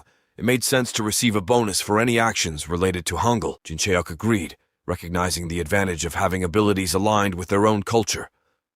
Besides, Mucheok felt an inexplicable pull to follow King Sejong. A few weeks passed, and the day of the practical hunter examination arrived in Seoul. The venue was crowded with reporters, eager to cover the event. Mucheok anticipated that the whole country must be curious about Jincheok, the rookie awakener who effortlessly sparred with Shelton and became a viral sensation. It was clear that Jincheok had gained admiration and popularity from countless people, as evidenced by the endless stream of likes on his video. To their surprise and delight, the CEO himself made an appearance at the venue. The CEO happily informed Jincheok that his video had reached the top spot in the recommended videos list. Admiring Jincheok's ability to captivate the nation with every move, the CEO expressed his high expectations. Jincheok hadn't expected his video to go viral or the consequences of his newfound fame. He knew life wouldn't be peaceful anymore. Jeonjong, seizing this opportunity, had devised a plan. With Jincheok's video going viral, they now had a valid reason to remove Shelton, who had caused numerous problems despite being a mediocre hunter. Even Jincheok's uncle agreed that it was for the best. Jeonjong saw the situation as advantageous because everyone's attention was now focused on Jincheok. The CEO noticed numerous fans of Jincheok, belonging to a fan club amusingly named Index Finger, and even took a photo with them. The joy Jincheok experienced exceeded their expectations, and Jeonjong had high hopes for him. As the examination coordinator announced that the candidates could proceed to the examination room, Jincheok was about to leave when Jeonjong stopped him. He had brought someone from Jongjin, branch company of the Jonga family, who might be able to assist Jincheok during the hunter's exam. Jincheok couldn't fathom why he would need help, but Jeonjong introduced a staff member who could potentially be be a valuable asset. Suddenly, memories of Jinchuk's days as a hunter's assistant, merely cleaning up monster carcasses, flooded his mind. Now, an incredible opportunity had presented itself, and Jinchuk was determined to pass the hunter's examination. On examination day, the air buzzes with nervous energy as everyone anxiously awaits their turn, but none more so than Jinchuk. His nerves are reaching unexpected heights, making him a bundle of jitters. As the examiners shuffle into the changing room, they transform into their sleek inspection suits, ready to embark on their assigned tasks in the inspection room. In this space, the hunters' bodies will undergo a basic inspection, including tests for lung capacity and eyesight. Now it's Jinchuk's turn to step into the basic inspection room. Curiosity piqued. He can't help but wonder about the mysterious contraption he's about to encounter. With a mix of anticipation and confusion, he queries the inspector about the machine's purpose. To his surprise, the inspector reveals that it measures a hunter's strength. But what does that mean? Is it a measure of levels or total stats? Jinchuk's mind races with questions. Instructed to lie still for a minute, Jinchuk finds himself in a moment of puzzlement. He wants to understand what the inspector means, but the only response he receives is a directive to remain motionless until instructed otherwise. The next phase awaits. The practical test. In the waiting room, hunters select suits appropriate for the upcoming test, while those without personal suits don the basic ones provided. Jinchuk's mind wanders, questioning the preparedness of the company in providing suits for the participants. Just as his thoughts are interrupted, someone calls out to him. It's a girl, asking if the basic inspection is complete, because CEO Jian Zhong has something to give Jinchuk. Appreciative yet unsure, Jinchuk accepts the unexpected gift. The girl explains that it's an officially approved test suit made from the resilient skin of a black ogre and crafted by a renowned Italian artisan. While he humbly receives the present, Jinchuk can't help but think that Jian Zhong's extravagant gesture was unnecessary. But the girl isn't done yet. She also hands him a watch, assuring him that it's in perfect condition to wear. Jinchuk examines the watch, expecting more than meets the eye from an item originating in another world. However, he concludes that its only notable quality is its durability, designed to withstand impact. Nonetheless, he appreciates the sentiment behind the gifts. In the waiting room for the practical test, participants don their suits, feeling a comfortable fit that instills confidence. Jinchuk notices that many others have also brought their own suits, prepared for this momentous occasion. Amidst the preparations, a scene unfolds. A furious official berates an innocent-looking man, gripping him with a single hand and scolding him for a simple mistake involving ice and a drink. Frustration fills the official's voice as he condemns his colleagues, declaring their insufferable attitudes. Unable to bear witness to such aggression, Jinchuk steps in to defuse the situation, fearing for the innocent man's safety. Ignoring the official's demand to know his identity, Jinchuk pleads for mercy, reminding the official that the man's identity is inconsequential. The official's anger flares, convinced that everyone is out to provoke him, and he confronts Jinchuk, questioning if he knows who he is. Without hesitation, Jinchuk places his hand on the official's arm, urging him to release the innocent man. Surprisingly, the official acknowledges Jinchuk's impressive stats, having seen his skills in a Shelton video. As tension mounts, the official abruptly sets fire to the innocent man. What will happen next? Find out next time by staying tuned for our future recaps. Don't forget to like and subscribe for more great recaps.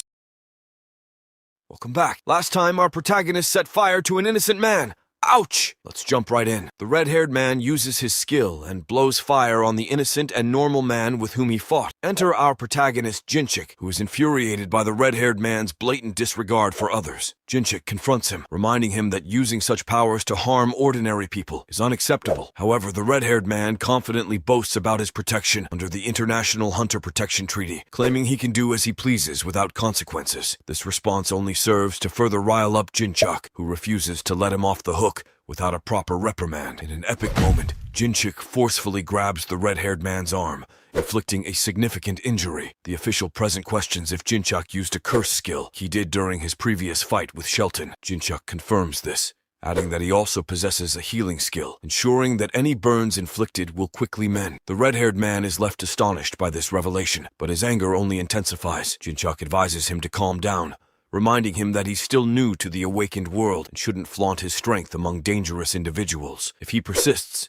Jinchuk warns that he might face embarrassment or even expulsion for causing unnecessary trouble. Jinchuk's words have a powerful effect, freeing the innocent man from the clutches of the arrogant awakener. Jinchuk checks on the guy, assuring him that his injuries will soon heal. A notification pops up on Jinchuk's system, displaying 10 thumbs up, an expression of sincere gratitude from the staff members, acknowledging his kindness. Curious about the man he just fought, Jinchuk inquires about his identity. He discovers that the man was awakened by someone named Yeom Radu from the Society of Flame, a name that rings a bell for Jinchuk. As a support hunter, Jinchuk had encountered numerous newbies afflicted with the hunter disease, and Yeom's surname strikes a chord of familiarity. Just as the conversation unfolds, the coordinator announces the arrival of the examiner, demanding everyone to line up. Yoon Rumi enters the scene, introducing herself to the hunter's examiners. She reveals that she belongs to the Politics and Military Division, specializing in dealing with fellow awakeners through means like killing or torturing. Jinchuk ponders the implications of her division's involvement, realizing that it's not part of the president's personal military force. Yoon Rumi candidly admits that her name and appearance are fake, urging the examiners not to dwell on it since it's not an exceptional case. However, she adds that due to the presence of two rookies in the test, possibly Jin Cheok and Yeom Radu, higher-ups are keenly interested. Yoon Rumi presents a memorandum stating that the government will not be held responsible if any of them perish during the test, given the prevalence of hunters with inflated egos. Signing the contract signifies a transition from being ordinary citizens to soldiers with newfound freedom to pursue their desires. Despite the ominous warning, Jinchuk boldly signs, setting the example for the rest. Moving on, Yoon Rumi outlines the rules of the exam. The examiners will enter a dungeon, engage in hunting, and be evaluated accordingly. Unless they possess their own recording devices, everything they do will be recorded, rendering social media useless in their communication. She emphasizes that she, as the examiner, is known for her ruthlessness, and their lives are solely their responsibility. Yoon Rumi gives one last chance for anyone to back out. The room remains silent, indicating their unwavering determination. The group proceeds to the next stage, where blindfolds are distributed. The examinees don their blindfolds, limiting their senses, and form groups of 5. Armed with weapons of their choice, they step through the dungeon gate, ready to face the unknown. Within the vast labyrinthine dungeon, small stone chambers await each group. 5 individuals are spread across different corners, with random pairings forcing unlikely alliances. The objective is to hunt down monsters and ultimately shatter the crystal ball at the dungeon's center. The tension builds as blindfolds are removed, marking the beginning of the thrilling hunter's exam. Before we continue, let's take a moment to answer the question of the day. Which Manhwa series do you think deserves more recognition and why? Comment down below for a chance to be shouted out. Now, back to the recap. As our protagonist, Jicheok Eum, embarks on his hunter's exam, he is blindfolded, his vision blocked, adding an air of mystery and suspense. But instead of joining his fellow examinees, he finds himself standing in a mesmerizing blue-lit room with a grand door beckoning him from the other side. Curiosity piqued, he pushes open the door, only to be greeted by yells of annoyance and frustration. The source of the commotion? None other than Yeom Madu, a fellow hunter notorious for his massive ego, who'd caused quite a ruckus during the exam's preparation stage. These two rivals loathed each other's presence. It seemed like another heated argument was about to erupt, until they were interrupted by a dynamic duo of hunters. Enter Bang Jin Ah and Jin Woo, the charismatic twin hunters, injecting a burst of energy into the scene. With a dash of charm, introduced themselves to the group, before raising an intriguing question about the ongoing radio broadcast. Desperate pleas for assistance flood the airwaves as a dungeon explosion threatens to turn into an irregular nightmare. Inquisitive and quick-witted, Jin Ah asks if any of them know whether this chaos is part of the exam. Yeom Madu, ever the enigma, offers a vague response, attributing the situation to his own strength and leaving everyone puzzled. Unable to resist the urge to show off, he proudly showcases his impressive array of expensive gear by theatrically clapping his fists. Just as the tension builds, a new face enters the fray. Yeom Madu's distant cousin. Jicheok seizes the opportunity to introduce himself to the lively twins, but is interrupted when he overhears Yeom Madu and his cousin planning to venture off on their own. Concerned for their safety, Jicheok, along with the twins, tries to dissuade them from such recklessness. Yet Yeom Madu, fueled by his enormous ego, pays no heed to their warnings, pushing forward regardless of the potential consequences. The adrenaline continues to rise as Yeom Madu's cousin approaches the next door, only to be met with a chilling gust of wind and an ominous presence lurking on the other side. A massive, red, scaly arm reaches out, threatening to snatch the cousin away. In a moment of heroism, Yeom Madu leaps into action, saving his relative from the clutches of danger. The door swings open, revealing a formidable adversary, a lizard man. Even seasoned hunters struggle with these fierce creatures as their speed and strength surpass those of ordinary goblins. And to make matters worse, their heightened senses make them even deadlier in cave environments. Doubt begins to cloud Jicheok's mind. Why would the government unleash such a formidable monster on beginner hunters, yet to complete their exams? Skepticism looms as he contemplates the unfolding situation. Meanwhile, Yeom Madu and his cousin, driven by arrogance, belittle the monster, and ignite the battle by summoning flames around their fists. Ji-cheok, ever the astute observer, discerns the type of skill they're employing, an area of effect flame attack, an odd choice considering their confined surroundings. Determined not to be outshined, Ji-cheok unsheathes his twin blades, deftly activating multiple skills at once, preparing for his next move. Little does he know that outside the dungeon, CEO Jihan Jiang monitors the escalating growth of the dungeon with mounting concern. The gate is sealed, rendering access from the outside impossible, leaving the examinees with only two options: flee and wait for the growth to subside, or destroy the dungeon's core to survive. This phenomenon, known as dungeon growth, occurs as hunters level up, replacing existing monsters with stronger adversaries and transforming the terrain into a complex labyrinth, promising greater rewards. Jiang Jihan, the sole bearer of this knowledge, anxiously ponders the implications of Ji-cheok's involvement. Could he be a harbinger of change, capable of shaping the future? The rapid expansion of the dungeon serves as proof of this ominous possibility. Jiang Jihan faces a pivotal decision: watch from the sidelines until the end, or dive back into the fray. Unyielding in his quest for the perfect answer, he remains resolute, refusing to be swept away by the tides of progress. Back inside the dungeon, Ji-cheok valiantly defends against the fiery onslaught unleashed by Yeomadu. He finds his rival's disregard for their surroundings both repulsive and reckless. Just when the tension reaches its peak, a window pops up on GodTube, revealing a quest for our intrepid hunter. The mission is clear: defeat the lizard men and escape the ever-growing dungeon. Success promises 100 thumbs up, an enticing bonus, and an intermediate skill exchange ticket. This newfound revelation shocks Ji-cheok, realizing that what was thought to be a mere test dungeon is, in fact, an intermediate challenge, exponentially increasing the danger for all examinees. In a fiery spectacle, the fearsome lizard man, adorned in deep red scales, braved scorching blows of intense heat. But it was Yeomadu, a skilled warrior, who unleashed a relentless barrage of flame attacks, targeting the monster's vulnerable spots and sealing its defeat. Yet, as the defeated beast fell, a horde of fresh adversaries emerged, ready to take its place. Undeterred, Yeomadu and his cousin unleashed a flurry of blows, engaging in an arduous struggle against the ever-increasing enemy forces. On the sidelines, Ji-cheok and the twins observed the chaotic scene, their annoyance brewing towards Yeomadu and his cousin's apparent disregard for teamwork. However, a moment of revelation struck Ji-cheok as he recognized something peculiar about these monsters. Having worked with lizardmen corpses before, he knew that their skins were typically green. This revelation led him to infer that these lizardmen were far from ordinary. Suddenly, one of the twins pointed urgently at the door, revealing Yeomadu and his cousin's plan to escape to the next room. A grand display of arrogance, Yeomadu offered the other examinees a chance to join him, mockingly getting down on his knees and inviting them to beg. The twins found this display repulsive, and Ji-cheok took the opportunity to explain the situation. He revealed that skills imbued with the power of flames were more effective against monsters than humans, hence Yeomadu's cocky demeanor. Though begrudgingly convinced by this explanation, the twins still expressed their frustrations. Ji-cheok then proposed an alternative, suggesting that the twins join Yeomadu, as their combined skill sets would increase their chances of survival. However, the twins hesitated, fearing that Yeomadu would use them as shields in times of danger. Instead, they opted to team up with Ji-cheok,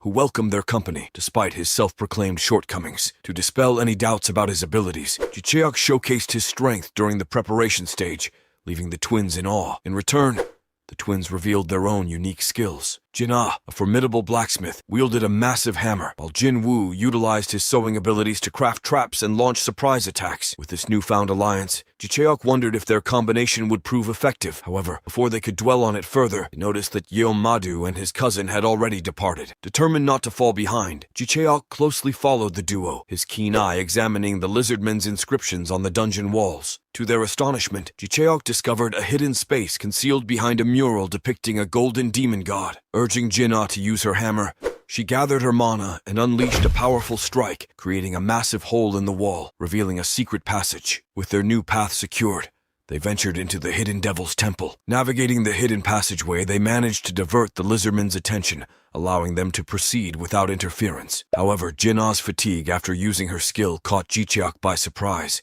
realizing the toll it took on her. Undeterred, the trio pressed on, marveling at the expansive secret chamber they had stumbled upon. They surmised it was a temple, possibly used by the ascetics, and hoped the murals and stone statues would provide clues to more hidden paths. Pausing momentarily, Ji-cheok prepared for any forthcoming challenges, casting a temporary buff on the twins to enhance their agility and attack. With their newfound power, they advanced further, skillfully evading passages teeming with lizardmen. Meanwhile, Yoomadu and his cousin, oblivious to the existence of the hidden passageway, continued their relentless push forward. After what seemed like an eternity, Jicheok's party finally reached the end of the passage, confident they had outpaced Yoomadu by a considerable margin. However, their respite was brief, as the sound of approaching footsteps alerted them to the imminent clash. Stepping into a leadership role, Jicheok reminded the twins to maintain formation as they charged ahead, initiating the attack. With swift precision, Jicheok sliced through the ranks, reducing lizardmen to mere fragments with his twin blades. Jinwoo, armed with his sharp teeth, tore apart one foe, while his sister delivered crushing blows to others. Their strategy became clear. Jicheok would weaken the lizardmen, leaving the twins to deliver the finishing blows. As they witnessed Jicheok's prowess, the twins couldn't help but wonder if he truly had never done this before. The passageway reverberated with the thuds of defeated foes hitting the ground. Jicheok and the twins wrapped up their recent battle, ready to face their next challenge. Once the lizardmen were vanquished, Jicheok and the twins turned their attention to the fallen corpses. Daggers in hand, they deftly made incisions in the monster remains. Blood splattered about as they swiftly extracted magic crystals, collecting the valuable blood and scales. But Jicheok had something up his sleeve, and the twins couldn't help but notice his mischievous grin. Opening the God Tube window, he delved into the skills section and purchased Scrooge's Visionary Alchemy at a discounted price. This amazing skill allowed him to create potions using inexpensive materials on a large scale. Excitement filled the air as Jicheok activated the Scrooge's Alchemist Survival Camp skill. In an instant, a complete alchemy set materialized, equipped with tools, 50 empty potion bottles, and 30 neutralizers. The twins couldn't believe their eyes and bombarded Jicheok with questions. He explained that he had just acquired an alchemy skill, leaving them even more bewildered. With the newly acquired monster materials, Jicheok announced they would test his alchemy skill. A purple liquid started boiling vigorously, emanating an ominous aura. A pop-up window warned that Jicheok's low level of alchemy resulted in a success rate of only 30%. Failure was inevitable, causing the materials to be destroyed. After a few failed attempts, Jicheok finally achieved success. As the cauldron erupted in fireworks, Jicheok proudly displayed his creation, a lizard man's stamina booster. Crafted from lizard man materials, this ancient stamina potion could heal physical and mental wounds while boosting agility for 6 hours. Jicheok estimated it would sell for a substantial sum, earning them a few 100,000 won per bottle. After several more tries, they managed to produce a total of 5 bottles amidst failures and successes. From that point on, they established a routine of slaying lizardmen, extracting ingredients, and converting them into valuable items. Jicheok's popularity on GodTube soared, as indicated by the steadily increasing number of likes. After decimating another wave of lizardmen, Jicheok received a notification that he had amassed 100 likes. To his surprise, this completion triggered a bonus quest. The GodTube window then offered him the bonus reward, even before clearing the main quest. Without hesitation, he accepted and received a system update. Caught him off guard. Mana surged through the GodTube window, completing the update. To Jicheok's confusion, the update now allowed him to receive likes from his enemies as well. Just as he tried to process this development, a few more lizardmen charged towards him. With swift movements, Jicheok sliced off their necks and limbs, all while receiving likes for the fear he instilled in his adversaries. Expressing his favorability for the new update, Jicheok fought alongside the twins, relishing the additional rewards. He couldn't help but feel like he was cheating with these newfound benefits. Eventually, they triumphed over the remaining lizardmen, their energy waning from the intense battles. As exhaustion threatened to overtake them, they caught sight of something remarkable at the end of the passage. A massive door. It loomed before them, testament to their progress. Excitement filled the twins as they inquired if they were finally reaching the end of the dungeon. Jicheok hesitated for a moment, unsure, but explained that typically, a boss monster awaited behind such doors. Their anticipation grew, but suddenly the door behind them swung open wide. Mocking taunts resounded from the entrance, and they originated from none other than Yoomadu, Jicheok's cousin, a group of other hunter examinees. Yoomadu couldn't resist expressing his sarcastic admiration for Jicheok and his party, admitting he didn't expect them to make it this far in one piece. Although Jicheok felt disheartened by Yoomadu's presence, he was taken aback by the sheer number of people behind him. He wondered if other examinees had joined Yoomadu's party. In silence, Jicheok and the twins locked eyes with Yoomadu's approaching group, tension thickening the air. Breaking the silence with his egotistical mouth, Yoomadu commanded Jicheok and the twins to step aside. He arrogantly declared that he would be the one to open the door, despite the potential risks. Jicheok, fueled by his own ego, boldly pushes open the grand doors, unveiling the mysterious boss room. Little did they know what dangers awaited them on the other side. Yeom Madu takes a cautious look around the room, scanning for potential threats. After giving the all clear, they proceed deeper into the boss's lair. The room is shrouded in darkness, adding an eerie atmosphere that sends a shiver down their spines. Unable to see clearly, a sense of fear creeps over the hunters. Jin Woo, using his sharp intuition, assures them that there are no immediate traps, but urges everyone to stay alert. Ji Cheok confidently speculates that this room must be the location of their final mission. To light their path, Yeom Madu harnesses his mana and conjures a flame attribute spell, transforming his hand into a torch. The flickering flame provides just enough illumination, and they cautiously navigate the long passage ahead. Suddenly, a booming voice echoes through the room, demanding offerings. Everyone is caught off guard, and to their shock, the door behind them starts to close slowly. In a panic, the examinees scramble. Realizing they are trapped, the voice persistently demands the sacrifice of 2 individuals. A spotlight shines upon a colossal statue at the center of the room. It depicts a menacing figure dressed in red, with wings and sharp horns. The statue comes to life, its blood-red eyes fixated on the startled examinees, who hastily prepare for battle. Ji Cheok and the twins hang back for now, observing the demon's behavior. Surprisingly, Ji Cheok senses no malevolence emanating from the creature. He notices the demon repeatedly muttering its demand for 2 offerings. Group distances themselves from the demon, strategizing and pondering the situation. Yeom Madu's cousin astutely observes that the demon remains stationary, merely repeating its request. Contemplating the peculiar circumstances, Ji Cheok bravely volunteers to investigate the demon up close. Even the usually egotistical Yeom Madu acknowledges Ji Cheok's fearlessness. Slowly and cautiously, Ji Cheok approaches the demon, reaching the base of its pedestal. He wonders why the demon remains motionless, fixated on its demand. His eyes catch 2 spikes erected before the pedestal, with carvings designed to allow blood flow. A sudden realization dawns upon Ji Cheok. He calls everyone's attention, revealing that the demon, for now, won't attack. However, its repeated muttering signifies a grisly demand. 2 people must impale themselves on the spikes and become sacrifices. Shock and fury ripple through the group as they curse the government for subjecting them to such a twisted dungeon. Ji Cheok ponders the unprecedented difficulty of this test. It's one thing for accidents to happen in a dangerous exam, but to be asked to willingly sacrifice themselves is a whole new level. Hunters, like anyone else, value their lives. Desperate pounding on the door amplifies their anxiety. Yeom Madu unleashes a futile barrage of punches, attempting to force the door open, screaming in frustration. This triggers a chain reaction, plunging everyone into despair and panic. Ji Cheok worries about his fellow examinees, recognizing that their lack of experience makes these situations overwhelming. In a desperate attempt, one of the examinees unsheathes their sword and charges at the immobile demon. However, his attack proves fruitless as his weapon shatters upon contact. The demon's eyes glow ominously, and deadly lasers shoot towards the attacker, instantly claiming his life. The gruesome sight intensifies the already overwhelming fear, spreading despair throughout the room. In a desperate plea for their lives, the examinees sprint towards the door, realizing that this demon surpasses any adversary they've encountered thus far. Oh no! Chaos erupted in the boss's room as screams pierced the air. Examinees were left in a state of panic after witnessing one of their own being instantly slain by the menacing demon lurking at the room's center. The room filled with frantic debates about what to do in this dire situation. Voices clashed, some arguing to give in to the demon's demands, while others questioned the sanity of sacrificing themselves voluntarily. Despair and hysteria engulfed some, leaving Ji Cheok as a mere spectator amidst the chaos. Ideas were thrown around, suggesting ways to determine who should be sacrificed, while others argued passionately about the moral rights of humanity. However, all the internal disputes came to an abrupt halt when a knock sounded on the door. Yeom Madu seized the opportunity.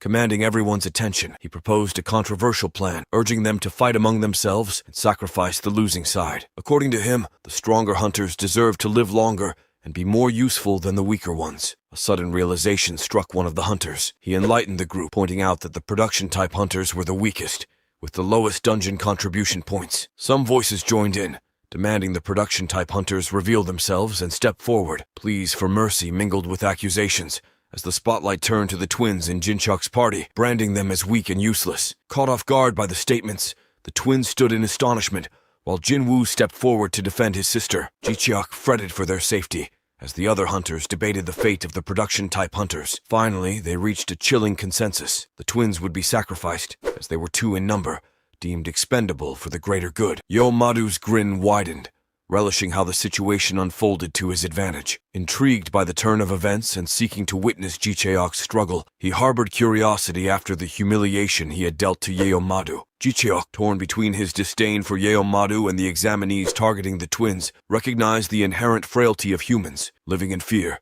everyone yearned to survive as long as they were not the victims. Ji-Cheok gathered his wits, desperately vying for everyone's attention, attempting to align their thoughts before they resorted to becoming murderers. He emphasized that sacrificing innocent lives would condemn all 18 of them as murderers. Instead, he proposed unity and cooperation, stressing that together they could conquer any dungeon. Initially met with silence, his words slowly resonated one by one. The hesitant voices aligned with Ji-Cheok's plea. Still, doubts lingered, as the examinees couldn't guarantee a future without victims. Ji-Cheok's resolve strengthened as he assured them that alternative paths to survival would be sought should such a scenario arise. Taking the lead, he pledged to be the sacrifice if needed, asking if that was sufficient to earn their trust. The room filled with vibrant discussions and debates among the examinees, as Jinchik carefully ensured they didn't lose their reason, eventually formulating a plan. Amidst the conversations, Ji-Cheok received notifications from individuals who found solace in his words, standing encouraged. Jin-Ah, noticing the shift in atmosphere, commended Ji-Cheok for dissipating the hostility in their fellow examinees' eyes. He humbly acknowledged that it was only the beginning. Moments later, witnessing Ji-Cheok's newfound confidence, the examinees began to regain their composure, prepared to overcome the imminent crisis. Another notification arrived, signaling that Ji-Cheok had fully mastered the skill Eyes of Observation, evolving it into a more potent skill named Eyes of Insight. This enhanced ability allowed him to assess objects in greater detail and view select monster statuses. Ji-Cheok inferred that his mastery of the skill was likely due to the murals and paintings he had encountered along the way. Curious, he tested his newly evolved skill on the demon at the room's center, revealing its true nature as a greater demon with the water attribute. However, its level and weakness remained hidden. The demon awaited evolution, seeking 2 awakeners as sacrifices to transform into a formidable baron of demons on a grand scale. Ji-Cheok seized the attention of the test takers, sharing the information he had just gathered. They learned that the demon was vulnerable to wood and lightning attribute attacks. Seizing the opportunity, Jin-Ah utilized her blacksmith skills to enhance Ji-Cheok's weapons, bestowing them with temporary buffs that would last an hour. With Ji-Cheok leading the charge, the group launched their assault on the greater demon, summoning a low-ranking spirit of darkness to aid their attack, marking the beginning of their courageous battle. Ji-Cheok, our fearless protagonist, unveils his astonishing powers by summoning the mighty Black Dragon of Darkness Spirit. A captivating chant, he captures everyone's attention and leaves them in awe of his abilities. He reveals that a defensive ray of light will shoot from his eyes in response to the demon's attack. As the demon charges towards Ji-Cheok, he cunningly plans to unleash the bottled-up darkness from his secondary school days. The summoned, low-ranking spirit of darkness swiftly curses the demon's eyes, catching the greater demon off guard. Futile attempt to break free from the binding darkness, the demon resorts to blasting it with laser eyes, but the struggle continues. The examinees stand astonished, witnessing the incredible effect of Ji-Cheok's ability. His gamble pays off, as he had observed the greater demon's weaknesses during their initial encounter. Ji-Cheok noticed the demon's low magic resistance, but high physical attack resistance when he blocked and shattered the sword. The display of the demon's powerful magic attacks confirmed its high magic attack power. Ji-Cheok's understanding of equilibrium in dungeons proves invaluable, as no boss monster can exist without weaknesses. With a mighty leap and a graceful descent, the greater demon positions itself in front of its pedestal. The examinees gather, forming their formations and preparing to launch a coordinated attack. They utilize skills imbued with either wood or lightning attributes, fully aware that the monsters within a dungeon provide a clue to its level. They believe that dungeons are meticulously balanced by administrators, eliminating any notion of natural occurrence. The greater demon swings its flailing arms, attempting to strike the examinees while menacingly taunting them. In a moment of peril, Ji-Cheok's swift blade blocks an almost fatal blow, narrowly saving a fellow hunter. Mocking the greater demon's sluggishness and shooting the beam of light, Ji-Cheok taunts the creature, unknowingly challenging his own dungeon balance theory. The demon recognizes Ji-Cheok as the one who stole its vision, allowing Ji-Cheok to taunt it further, regretting its inability to kill him with the laser beam. Ji-Cheok takes on the crucial task of diverting the greater demon's attention, enabling the other examinees to strike its vulnerable back. He lures the demon into a chase, leading it towards the room's end, where it slams its face against the door. The greater demon, impressed by Ji-Cheok's skills and tactics, retaliates with a flurry of slashes. Ji-Cheok skillfully dodges the attacks, but he knows he can't evade forever, and the other examinees can't keep up with the demon's speed. In a daring move, Ji-Cheok evades a punch and steps on the greater demon's shadow, triggering his Shadow Steel skill. The skill reduces the demon's movement speed and defense, while granting Ji-Cheok stolen agility. This grants the examinees an advantage, while the greater demon experiences the effects of Ji-Cheok's maneuver. The room trembles with mana. The examinees unleash a barrage of spells infused with various attributes, resulting in explosive impacts. They pour their all into damaging the greater demon, encouraged by Ji-Cheok's rallying cry. The tough exterior of the demon begins to crack under the relentless assault, but this only fuels the creature's arrogance, leading it to taunt the examinees. Breaking through the onslaught, greater demon catches Ji-Cheok off guard, putting everyone in imminent danger. It effortlessly soars through walls of flames, magic, and mana, catching some of the examinees off guard. However, a shout pierces through the chaos, drawing everyone's attention to a man wearing a pair of striking red boots. Madu, fueled by his determination and an immense amount of mana, focuses his energy on the palms of his hands. Igniting the gathered mana with the flame attribute, a chaotic inferno blazes to life. Asserting his role as the one to deliver the final blow to the greater demon, Madu assumes his battle stance. In a fiery spectacle, Madu unleashes his ultimate firepower, launching fireballs at the greater demon with fierce determination. With each explosive impact, the room is ablaze, filling the air with flames and embers. The greater demon, caught in the midst of the chaos, tries to defend itself but fails miserably. It staggers, dropping to its knees as Madu taunts it, inching closer with fists wrapped in fiery flames. Yet, to Madu's frustration, the greater demon effortlessly evades his relentless attacks. The demon, mocking Madu's combat skills, dances around him, further fueling his annoyance. Oblivious to the demon's sneaky move, Madu finds himself airborne, propelled by a surprise backflip from the greater demon. He crashes against the boss room's walls, leaving everyone stunned. Suddenly, Madu's cousin rushes to his aid, pleading for assistance. After assessing Madu's condition, he assures everyone that he's all right. Ji-Cheok questions Madu's decision to confront a stronger opponent without evasive skills, raising doubts about his cousin's judgment. Amidst the tension, the greater demon chuckles ominously, acknowledging the examinee's relentless efforts to annoy it. However, one keen-eyed examinee notices something intriguing on the demon's back. A vulnerable spot, exposed beneath its wings, gives them hope that their attacks might be taking effect. As they focus on this weak point, a shining object catches their attention, a large, mysterious bead concealed within the demon's body. Ji-Cheok recognizes the significance of the bead, recalling the proctor's initial instructions. If the crystal ball serving as the dungeon's core is destroyed, the test will come to an end. As the greater demon grows increasingly furious, threatening the examinees with death, a strange liquid begins to flow from its back. It erupts like a fountain or a garden hose, targeting the examinees with deadly venom. With their lives at stake, the examinees muster every ounce of agility to dodge the venomous onslaught. Aware of the gravity of the situation, Ji-Cheok devises a daring plan to defeat the greater demon. He unveils a bottle containing Lizardman's Berserker pills, a risky choice that trades stamina for heightened stats, potentially resulting in death if consumed in excess. Left with no other option, Ji-Cheok pops the pill into his mouth, triggering a countdown. In a surge of energy, Ji-Cheok's eyes turn red, and his stats receive a staggering 200% boost, albeit at the cost of rapidly depleting stamina. The timer ticking down, he opens a YouTube window, channeling all his remaining likes into his strength. As his likes are consumed, his strength stat skyrockets to a B rank. With the Berserker pill's effect, he temporarily reaches S rank status. Mana surges through Ji-Cheok's body, muscles expanding and hardening. The power courses within him. He can also feel his life force ebbing away at an alarming rate, just as the greater demon unleashes another venomous assault.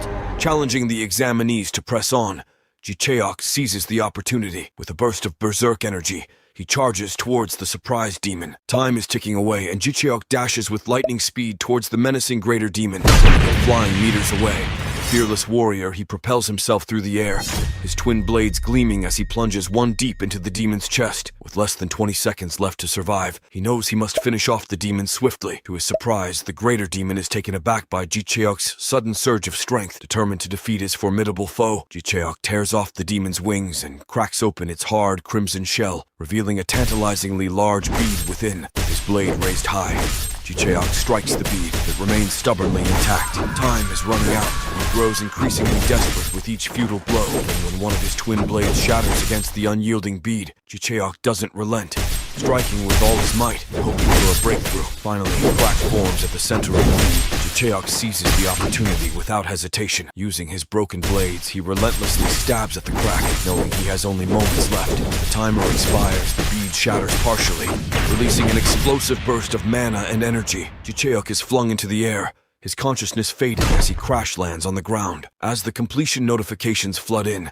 signaling the victorious end of the dungeon, Jicheok emerges as the undisputed champion with an impressive score of 2, 4, 6, 7, 1 points. The hidden quest has been conquered, and anticipation builds as the system determines its rewarding outcome. In awe, his fellow adventurers stare at their system windows, finally expressing their heartfelt gratitude to Jicheok, who rushes to their aid. Before he can rest, a mischievous thought crosses his mind. How many likes will his body camera recording receive? Just as the idea lingers, a notification pops up announcing the completion of the system version 2.0 update. Closing his eyes, Jicheok gazes up at the starry sky, feeling a sense of ethereal presence watching over him. The gods themselves have taken notice. Outside the dungeon gate, a crowd of reporters, hunters, and curious bystanders gathers, yearning to learn the fate of the trapped examinees. Meanwhile, in a separate area near the gate, Yoon Rumi of the Politics and Military Division finds herself annoyed by the nosy reporters. As she contemplates the rescue team's readiness, her subordinate reveals the startling information. The energy released from the dungeon's rivals that of a B-rank dungeon, and the gate will soon reappear. Yoon Rumi can hardly fathom the turn of events. This dungeon was chosen as a test due to its supposed low difficulty, yet now lives hang in the balance. She had meticulously prepared safety measures, but if the dungeon suddenly escalates to B rank, it could spell disaster. Concern for the trapped examinees consumes her thoughts, leaving her unaware of approaching footsteps. A hand lands on Yoon Rumi's shoulder, jolting her attention. She turns to find a familiar face, the mechanical genius, Biga Jong. With a lollipop in her mouth and mischievous smirk, Biga offers a sweet treat to her junior. What will happen next? Find out next time by staying tuned for our future recaps. Don't forget to like and subscribe for more great recaps. Welcome back. Last time, the mechanical genius, Biga Jong, appeared. With a lollipop in her mouth and mischievous smirk, Biga offered a sweet treat to her junior. Let's jump right in.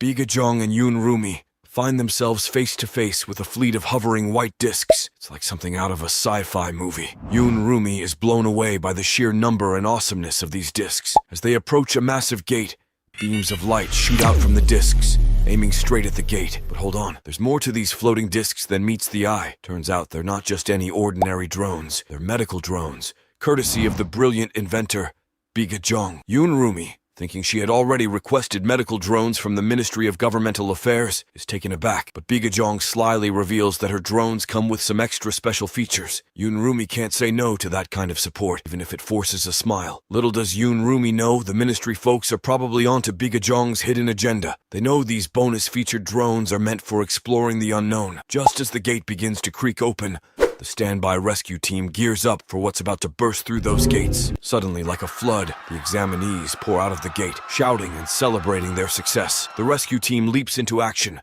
rushing to aid the injured and guide them to safety. Yoon Rumi takes a quick scan of the scene and is astonished by the condition of the examinees. Even the reporters can't help but notice the chaos and wonder what on earth happened here. Amidst the commotion, Yeo Madu, carried on his cousin's shoulder, vents his frustration. This fiery character wonders if he'll be the star of the show, the ace of this epic test. And why? Well, his flame attribute gives him a major edge in hunting monsters. The reporters can't resist bombarding him with questions about his test ranking. Yeo Madu, clearly ticked off, lashes out and reveals that someone else stole first place from him. Gasp! Who could it be? Everyone's attention shifts when cries for help echo from the front of the gate. The twins emerge, struggling to carry an unconscious Jicheok, desperately pleading for assistance. In a flash, a convoy of ambulances rolls out, ready to escort the injured to hospitals. The reporters scramble to pack up their gear, eager to catch up with the ambulances. They don't even know which hospitals they're headed to, but who cares? A super rookie who conquered a B-rank dungeon will make headlines worldwide. Inside one of the ambulances, Jicheok slowly regains consciousness. His caring brother Mucheok stands by his side,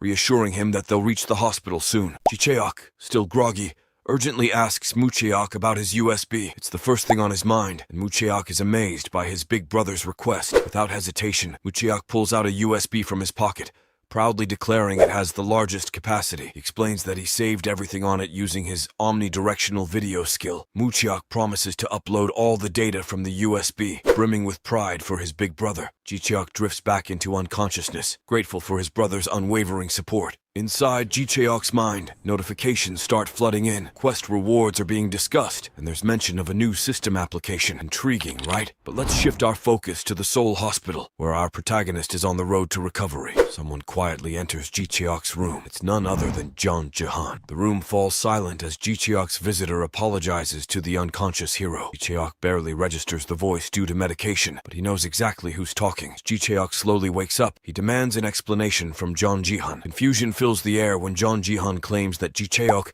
is someone who fights against injustice, risking his life in the process. Ji-cheok denies being a hero, puzzled by the statement, but Jeon Jahan dismisses it as a momentary lapse and unveils a syringe containing an antidote. He explains that Ji-cheok's hallucinations were caused by the venom and curse, and the syringe holds a unique elixir that will boost his stats. Ji-cheok hesitates, concerned about the effects of injecting the elixir alongside his IV fluids. Yet notifications continue popping up, revealing that the syringe contains the Greater Demon's serum, which removes the curse and permanently enhances his physical strength. Pain subsides, and Ji-cheok hears Jeon Jahan exit the room. The departing figure warns Ji-cheok to be careful with curses in the future, emphasizing his trust in Ji-cheok's abilities. With a farewell and a wish for rest, Jeon Jahan hopes Ji-cheok takes better care of himself. Before we continue, let's take a moment to answer the question of the day. Who is the most underrated side character in a manhwa series that you believe deserves more spotlight? Comment down below for a chance to be shouted out. Now,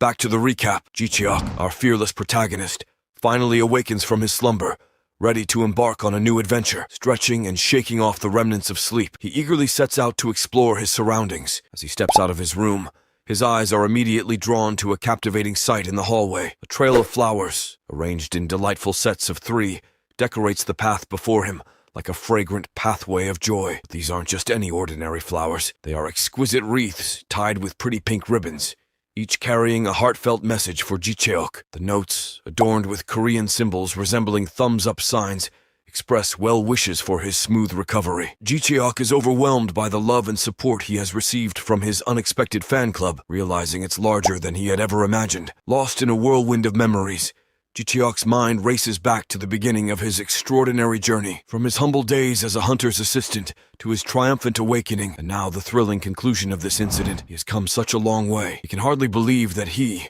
an ordinary individual, has transformed into a revered hunter with a dedicated fan base. Gratitude fills his heart as he contemplates how to express his appreciation to his loyal fans who have showered him with unexpected adoration. His gaze shifts to the messages on each delicate wreath, one by one, contemplating the best way to respond. However, curiosity gets the better of him, and he returns to his room, eager to catch up on the notifications he missed during his slumber. Opening his status window, he is greeted with an exciting announcement. Calculations for the hidden quest rewards have been completed. The anticipation builds as Ji-cheok eagerly awaits the grand revelation. Suddenly, mist and mana swirl in front of him, forming an enchanting display. As the haze dissipates, an indigo crystal orb materializes. Ji-cheok instantly recognizes it as the very bead he shattered to defeat the formidable Greater Demon. But to his amazement, the orb shrinks, transforming into a tiny pebble, leaving him awestruck, curious about its purpose. He wonders if there's an information window that could shed light on its mysterious properties. Just as he immerses himself in this intriguing discovery, another notification demands his attention. Version 2.0 of the system update awaits confirmation, and that's not all. A message from the gods arrives,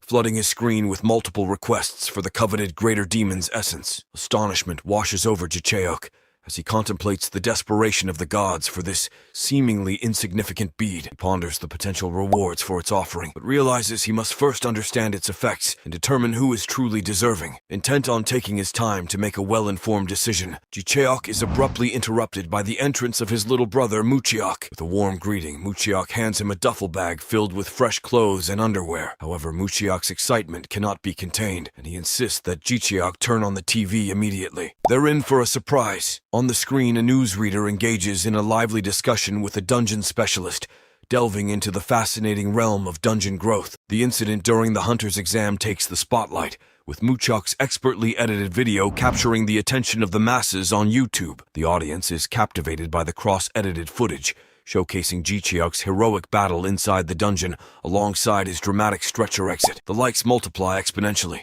reflecting the public's admiration. As the conversation shifts, the duo learns about the dungeon-growing phenomenon spreading across various countries, including the United States, Russia, and other corners of the world. The gravity of the situation becomes apparent as images of devastated areas flash across the screen. Skepticism fills the air as Ji-cheok and Mu-cheok question the timing and circumstances surrounding this revelation. If the information presented is true, they realize they can no longer trust the indicated dungeon difficulties. A whole new goal unfolds before Ji-cheok's determined eyes. Eager to prepare for any future challenges, Ji-cheok sets his sights on acquiring powerful skills to bolster his abilities. But before he can delve further into his plans, Mu-cheok surprises him once again. With excitement bubbling over, Mu-cheok presents Ji-cheok with edited images from the news, showcasing the public's opinion and the overwhelming praise he has garnered. The summary version declares him as nothing short of incredible. A surge of disbelief mixed with exhilaration courses through Ji-cheok as he discovers that his YouTube channel has amassed a staggering 350,000 subscribers. The public has recognized and applauded his unwavering courage in the face of danger, contrasting his actions with those of Yeomadu. In recognition of their extraordinary achievement, the duo even receives a silver button, a tangible symbol of their success. Ji-cheok's excitement reaches new heights as he checks the channel ratings and finds an astounding 100,000 likes for a single dungeon clearing. Ji-cheok gazes at his younger brother, his eyes filled with a mix of awe and gratitude. In a mysterious laboratory, the sound of echoing footsteps fills the air as a woman in a lab coat descends the stairs. Her destination? A peculiar room filled with vessels containing submerged monsters. These creatures, surprisingly, are able to breathe through air masks in the liquid surrounding them. As the woman approaches a computer setup, she halts in surprise. An unknown individual is seated in front of the monitors, occupying her office yet again. She questions their presence, only to be greeted as a longtime friend. The woman in the lab coat is none other than Kim Young-hee, a brilliant biotechnology researcher. Curiosity piqued, Kim Young-hee inquires about her relationship with the person in the office chair. They respond with a cryptic statement, hinting at the ripening and development of another world. Perplexed, Kim Young-hee listens attentively as the unknown woman, revealed as Biga Jeong, explains that the audio she heard was the growing sound of the dungeon. Their dimension is tearing apart as dungeons in their world continue to develop, resembling a germinating tumor cell. Biga Jeong hands Kim Young-hee her headphones, urging her to listen. As Kim Young-hee hears the peculiar sound, she likens it to the fermenting of yeast. Biga Jeong confirms that it is the symphony of the end world, a rip in their dimension. Pensive, Kim Young-hee finds Biga Jeong's explanation foreboding. However, Biga Jeong brushes it off, asserting that growth and aging are natural and inevitable. She raises a glass of wine, suggesting they make the most of the impending end. Kim Young-hee, still questioning the ability to enjoy such moments in their dire situation, challenges Biga Jeong about saving the world. Biga Jeong, after a pause, admits she is no hero and intends to seize the opportunities presented by the end of the world for her own dreams. Though skeptical, Kim Young-hee acknowledges this response, recognizing the complex nature of Biga Jeong. As they sit together, the two engage in a deep discussion about the impending apocalypse. Kim Young-hee reveals her desire to uncover the secrets of the world, delving into the essence of living things. This dream, whether viewed as pure or naive by Biga Jeong, captivates her attention. Kim Young-hee then shares the story of her brother, Jong Ji-han, who sought the demon's serum to save someone. Intrigued, Biga Jeong pretends innocence regarding her connection to Jong Ji-han's knowledge of her existence. The narrative shifts to the shadow of the end of the world, coinciding with Ji-cheok and Mu-cheok recording the opening of their silver button. Ji-cheok, feeling tension and doubt creeping in, questions himself. In contrast, Mu-cheok delivers aggressive motivational speeches to uplift their spirits before wrapping up their preparations. After successfully filming their video, Mu-cheok plans to embark on a grueling training regimen. He aims to become stronger, ensuring he can support his brother and prevent him from facing dangerous situations alone. Mu-cheok suggests that Ji-cheok acquire a hunter's license to join him in the dungeons. With the video edited and uploaded to YouTube, news of Ji-cheok's improvement takes the press by storm, accompanied by a flood of likes totaling 132,000. A few days later, Ji-cheok explores his new luxurious home, struggling to adjust to the opulence. He discovers a box in the living room containing drops from a greater demon's corpse, a gift courtesy of their CEO's auction purchase. Curiosity gnaws at Ji-cheok, wondering why Jong Ji-han invests so much in him. Frustrated yet determined, he contemplates Jong Ji-han's expectations and finally accepts his situation and the kindness shown to him. Taking a moment to reflect, Ji-cheok opens his virtual store, planning which new skills he will acquire With his growing number of likes, Jicheok's shopping spree was about to get more exciting as he received a surprising upgrade notification for his likes-built shop. The sudden increase in options thrilled him, but there was still one elusive item he needed to find. His fighting style demanded versatility, especially after encountering a formidable opponent during a test. With great consideration, he pondered over his purchase list. Knowing that his base stats could enhance the effects of any skill, he thought about investing in boosting them. Frustrated and in need of guidance, he turned to his phone and visited a website that promised answers. Little did he know he had stumbled upon the world's greatest online community, FIG, Fantasy Item Gathering. Immersed in the community forum pages and the list of SSS rank abilities, Jicheok searched for a skill that would cater to his needs. He came across Ramana Lasif, an SSS rank prophet with an enigmatic black level. Ramana's prophetic ability had grown stronger thanks to dungeon items and a skill book. Inspired by her prowess, Jicheok embarked on a quest to find the perfect skill. Finally, he discovered the Twisted Spirit of Heaven. This spirit, born from the essence of a bookkeeper, caught Jicheok's attention. Excitement surged through him, but he noticed a catch. The skill could only be purchased by Jicheok. Grateful that the system was the skill's producer, he eagerly checked the price. 10,000 likes and a greater demon's essence. In his frustration, Jicheok questioned why gods, heroes, and even the system coveted the essence. He contemplated the possibility of wielding a dark power that might serve an entity rather than benefiting humans. Since he had yet to receive protection or blessings from any god and had reservations about making a contract, he decided to seize this opportunity offered by the system. However, he couldn't find anyone sponsored directly by the system, leaving him to ponder his choice. Despite his doubts, Jicheok concluded that the bookkeeper of the Twisted Spirit would greatly aid him in future battles. Willing to take a risk, he pressed the purchase button, sealing the deal. As mana and smoke intertwined before him, Cheok watched in awe as the greater demon's essence faded away, giving birth to a dazzling orb of light. The light dissipated, revealing a beautiful feather fan adorned with the yin-yang symbol, the Baekwusen, the eighth twisted Jagal of the heavens. The surprises weren't over yet. The fan's mana began to reshape itself, eventually forming a man dressed in traditional Korean clothing. The mist cleared, and the man introduced himself as the spirit created by the system. Jicheok was astounded to learn that the fan had transformed into a spirit and that he had the honor of naming it. After careful consideration, Jicheok coined the name Chuk Ryong, combining elements of his own name and the legendary Jagal Ryong. Anxious to hear Chuk Ryong's opinion, Jicheok presented the name to his new spirit. Delighted, Chuk Ryong accepted it, revealing himself as a development spirit formed with the greater demon's essence. Curiosity sparked within Jicheok as he realized that the essence wasn't his payment, but a crucial ingredient for Cheok Ryong's creation. It seemed the administrator, adhering to the law of causality, employed this method to prevent certain items from falling into the hands of the Guis. Seeking more answers, Jicheok inquired about the identity of the administrator. However, Chuk Ryong's memory had been wiped clean of that information. Determined to learn more, Jicheok shifted gears and asked about the system's purpose and definition. Chok Ryong swiftly replied that the system served as a nurturing device, enabling humans to surpass the heavens. Unfortunately, any additional details were also erased from his memories. Setting aside his interrogation, Jicheok entrusted Chuk Ryong with his first order, to find a formidable skill that would allow him to stand against stronger opponents. Accepting the command, Chuk Ryong's eyes gleamed with determination. He entered power-saving mode to fulfill his task,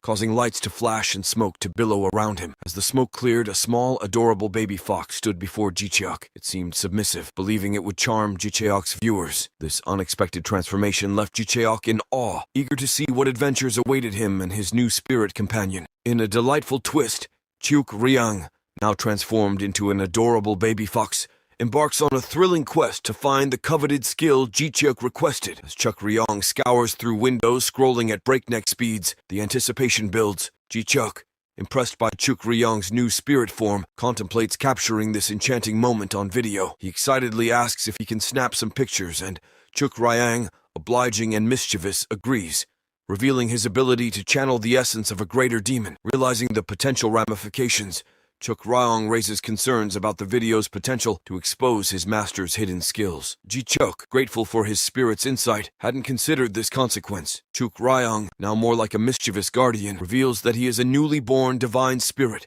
crafted by God. Due to his current limitations, he can't maintain his human form for long and plans to stick by Ji-cheok's side in his adorable animal guise. However, if Ji-cheok wishes to record their adventures while searching for skills, Chuk-ryang insists on a prior agreement to avoid exposing their secrets prematurely. Chuk-ryang further discloses that the system has designed him to be compatible with humans, attributing his cuteness and beauty to this unique design. He generously allows Ji-cheok to exploit his captivating appearance. With the search complete, Chuk-ryang presents the results to his master, who, understanding Ji-cheok's personality, suggests skills that align with his current level. Excluding short-term power boosts, Chuk-ryang recommends 2 martial-type skills that foster growth. One skill, the Heaven and Earth breathing technique, piques Ji-cheok's interest. With a staggering 70,000 likes, this unique growth-type skill promises to empower Ji-cheok on his path to becoming a Taoist monk capable of controlling the heavens and the earth. Combining internal breathing techniques and Qigong, it enhances martial prowess while developing physicality. However, there's a cautionary note. Learning another martial breathing technique simultaneously may hinder mastery, and a level 5 body cannot learn it. The second skill,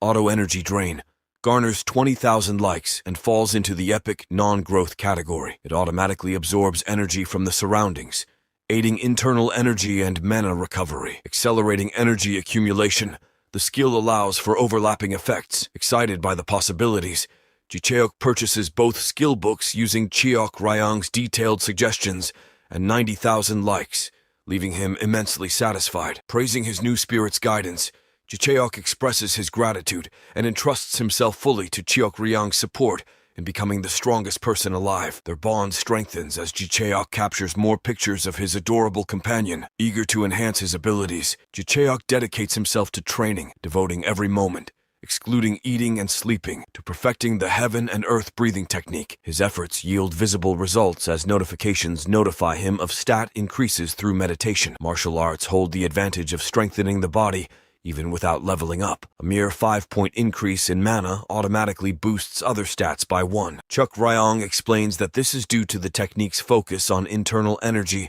and Qigong principles. Soon, a phone call arrives, inviting Ji-cheok to participate in an actual battle and test something out. He's given the opportunity to select a dungeon from a provided list and assemble a team. Ji-cheok as the center. The caller assures him that he can dismiss unwanted members and will learn the team's identities on the day of the raid. Although the caller's intentions seem mysterious, Chuk-ryang senses no ill intent and proposes accompanying Ji-cheok on his visit. A couple of days pass, and Ji-cheok, accompanied by the charming Chuk-ryang, arrives at the 00 center to meet the caller. To their surprise, the caller turns out to be none other than Jong Ji-han. Warm greetings are exchanged, and Ji-cheok is introduced to 2 members of the team Jong Ji-han has assembled, both of whom happen to be female hunters. The first hunter, Jung Ji-byok, stands tall and muscular, taking on the vital role of the team's tank. Ji-cheok can't help but notice the stark contrast between her and Jong Ji-han, who is her cousin. They seem to share no physical similarities whatsoever. Jung Ji-byok asks Ji-cheok to step back and witness her impressive abilities. With a piece of jerky in her mouth and gloves on her hands, she confidently explains her unique talent for attracting monsters and constructing defensive walls. As she kneels down, she channels mana into her fists, and with a mighty punch,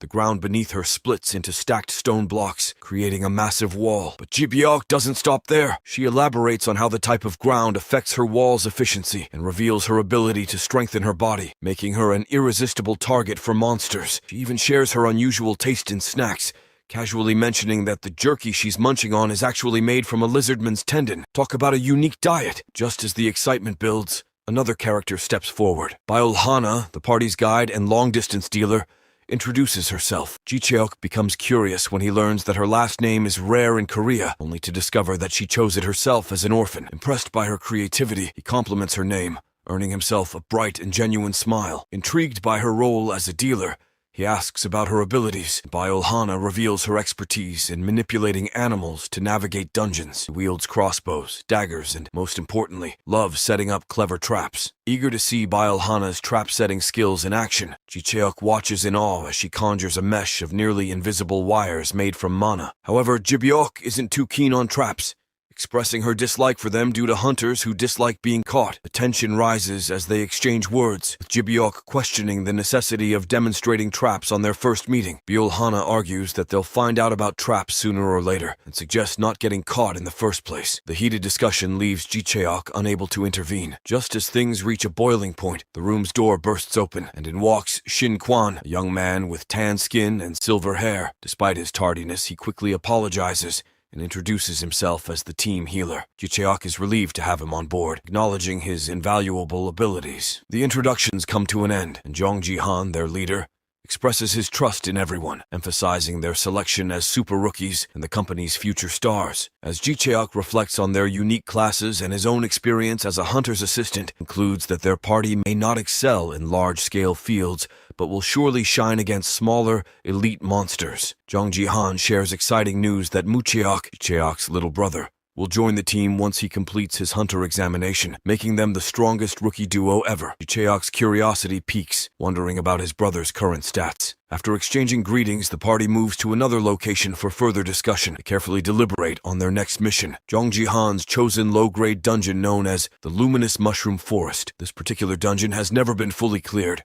adding an extra layer of mystery and challenge to their upcoming adventure. Following the meeting, Chuk Ryang reunites with his master and reveals that he had been secretly watching over Jong Ji-han. With the dungeon decided, they set their sights on obtaining new weapons, igniting Chuk Ryang's excitement for the journey ahead. There are 4 main types of items made by awakened craftsmen. First up, we have the dazzling weapons and shields that are a staple in any adventurer's arsenal. These beauties may not be fit for the fiercest battles, but boy, are they easy on the eyes. They come with a reasonable price tag, although they might not be the most cost-effective, making them a must-have for style-savvy warriors. Next, we dive into the realm of rare beasts and their numbered treasures. These elusive creatures yield materials so scarce that catching them is no easy feat. Each year, a limited quantity of these coveted items hits the market, causing a frenzy among collectors. Miss out, and you'll have to wait until next year, or take a gamble at the legendary auction house. But wait, there's more. Brace yourself for the limited edition items crafted from ultra-rare materials that can never be obtained again. Once the last piece is sold, it's gone forever, making these items the stuff of legends. Your only hope of acquiring one is through the nail-biting auctions that leave you at the edge of your seat. Last, but definitely not least, we have the creme de la creme of craftsmanship, made-by-order equipment. Picture this, a top-tier awakened craftsman pouring their heart and soul into creating a masterpiece exclusively for you. These geniuses are not swayed by money alone. They choose their clients based on personal preference, designing equipment perfectly attuned to their abilities. But be warned, the price tag on these babies can make even a dragon's hoard look like pocket change. Enter Ji-cheok, our intrepid adventurer on the hunt for top-notch gear. With the sage advice of Cheok Ryong, he embarks on a thrilling shopping spree. Armed with a weapon worth 500 million won and armor worth 300 million won, Ji-cheok snags the legendary twin sword of an unknown craftsman and the mysterious jacket of an unknown craftsman. These treasures are just the beginning of an epic alchemical adventure. Our heroes descend into an underground alchemy room, ready to unleash their production plan. Sparks fly as they engrave the weapon's attributes,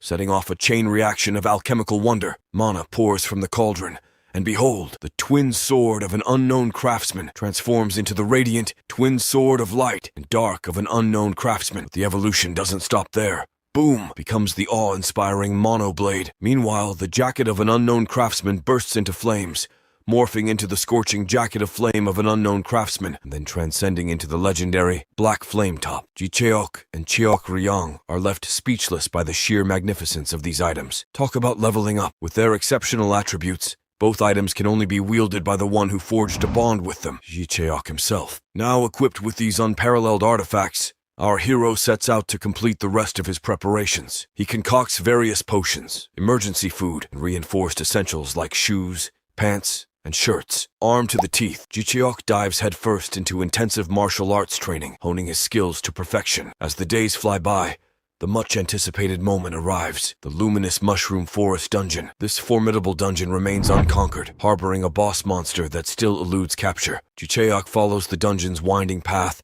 until he reaches the team's base camp, where he's warmly welcomed by Jibyok. Can't help but find the adorable spirit riding on Ji-cheok's shoulder simply irresistible. The team assembles and discussions ensue regarding the strict laws and rules governing this particular dungeon. Only one team can enter at a time, but amidst the preparations, a surprise awaits Jicheok. Mucheok, his brother, bursts onto the scene, leaving our hero dumbfounded. Mucheok, who had been busy preparing to become a hunter, surprises everyone by joining the expedition. Equipped with a hunter certification and bearing the title of an A-rank archivist, he wields the power of the written word to reshape the world and annihilate foes. As excitement fills the air, another unexpected twist reveals itself. Jong Jihan, familiar face, steps into the raiding party. Jicheok can hardly believe his eyes. Jong Jihan urges our hero to observe and simulate battles while the team forges ahead. And so, Jicheok, eager to learn and grow, takes a front row seat, immersing himself in the unfolding spectacle. A whirlwind of excitement erupted as waves of mushrooms armed with peculiar tentacles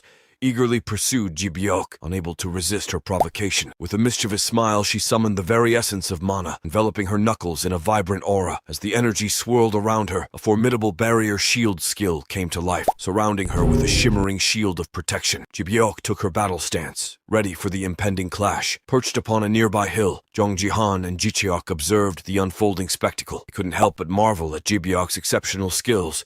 Recognizing her as the epitome of a true tanker, the monsters closed in on her, their nefarious intentions palpable. Just when it seemed like they would reach her, Jicheok swiftly ducked down, channeling the amassed mana from her knuckles into a powerful punch against the very ground beneath her feet. Miraculously, a sturdy wall materialized, constructed from the very earth itself. The charging monsters, oblivious to the impending obstacle, crashed headlong into the imposing barrier. With a flick of her hand, Jicheok signaled her comrades to spring into action. Baiul Hana emerged stealthily from behind Jicheok, a crossbow aimed at the horde of monsters. A display of deadly precision, she unleashed a volley of bolts, each finding its mark with deadly accuracy. Meanwhile, Mucheok burst onto the scene from the opposite side, brandishing his trusty dual handguns. With lightning speed, he unleashed a torrent of metallic fury upon the encroaching monstrosities. Ever the tactician, Jicheok conjured yet another wall, creating a narrow funnel through which the monsters had no choice but to pass. This strategic maneuver allowed the team to concentrate their attacks,